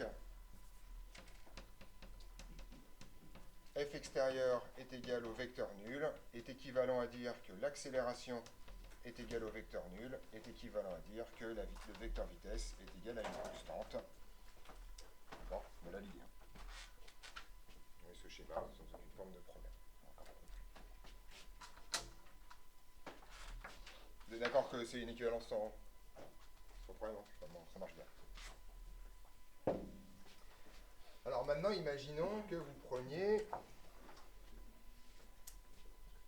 un système, d'accord, plutôt deux systèmes qui sont en interaction l'un par rapport à l'autre, mais qui ne sont que en interaction l'un par rapport à l'autre. Autrement dit, en fait, ils ne subissent pas de force depuis l'extérieur. Les seules forces donc, que le système 1 subit proviennent du système 2, et les seules forces que le système 2 subit proviennent du système 1. Ça vous raconte deux choses.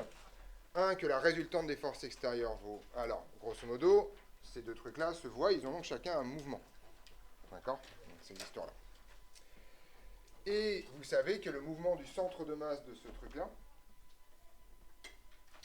va être un mouvement rectiligne uniforme, ou en tout cas un mouvement à accélération nulle, tout simplement parce que l'ensemble des forces extérieures à ce système vaut 0. Or, si vous appliquez le théorème de la quantité de mouvement en tenant compte des forces intérieures, vous avez un problème, c'est que vous avez les deux forces intérieures qui vont venir dedans. Résultat des courses, et ça c'est ce dont on a parlé tout à l'heure, ce truc-là vous permet de prouver que si vous avez deux systèmes 1 et 2 en interaction, alors la force exercée par le système 1 sur le système 2 est l'opposé de la force exercée par le système 2 sur le système 1. D'accord ? Voilà. Donc, ceci montre également, et ce truc-là porte un nom, ça s'appelle le théorème des actions réciproques.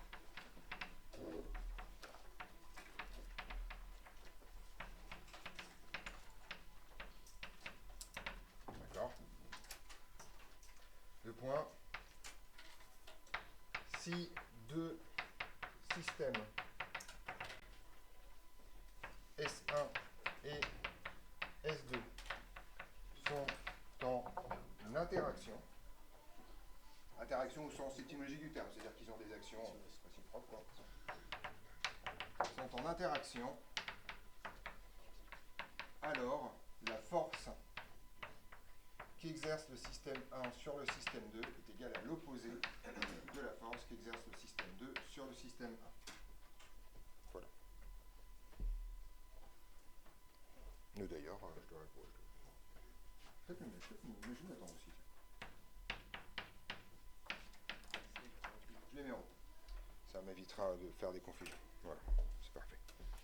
Oui. On peut appeler ça des actions-réactions.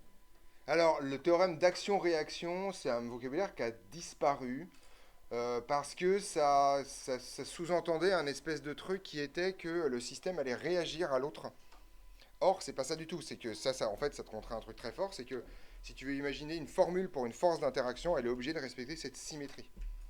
Mais tu vois, par exemple, typiquement, c'est pas parce que ce truc-là arrive là que tout d'un coup, la Terre se dit « Ah merde, je suis en train d'exercer une gravitation sur ce truc-là. » Donc, par réaction, d'accord, le mot action-réaction avait ce problème du fait que c'était un truc en deux étapes. En fait, non, ça raconte pas ça. Ça raconte que dès que tu veux avoir une formule sur la force, il faut qu'elle traduise cette symétrie et que c'est instantané dans cette histoire. Enfin, c'est bien une histoire de action-réaction. Donc, le mot action-réaction a disparu. En tout cas, c'est plus le terme officiel. Tout le monde comprendra ce que tu veux dire si tu parles du principe d'action-réaction. Maintenant, ça s'appelle le principe des actions réciproques. Voilà, c'est ça l'idée. C'est juste que je trouve effectivement que c'est un peu mieux pour le coup. On est d'accord là-dessus? Voilà. Dans la série, je suis en train de réexplorer tous les théorèmes que j'ai déjà vus dans le paragraphe d'avant, parce que là, vous êtes d'accord que c'est ce que je suis en train de faire. Je vais réexplorer le dernier truc, parce que ce truc-là porte aussi un nom, qu'on appelle le... Donc, voilà, on peut mettre des petites étoiles. On peut trouver en fait un truc qui s'appelle le principe de la statique, qui est que, grosso modo, si un système reste immobile, autrement dit qu'il est à l'équilibre, ça signifie que la somme des forces extérieures vaut 0 et que sa vitesse est nulle. D'accord. Dernière chose, principe de la statique, ça vous allez voir ça en récit surtout.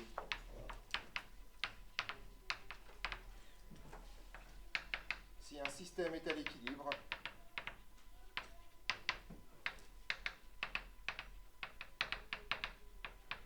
alors la résultante des forces extérieures est égale au vecteur nul. Faites attention, ce n'est pas une équivalence. Parce que si la résultante des forces extérieures est nulle, vous avez en fait en général un mouvement rectiligne uniforme.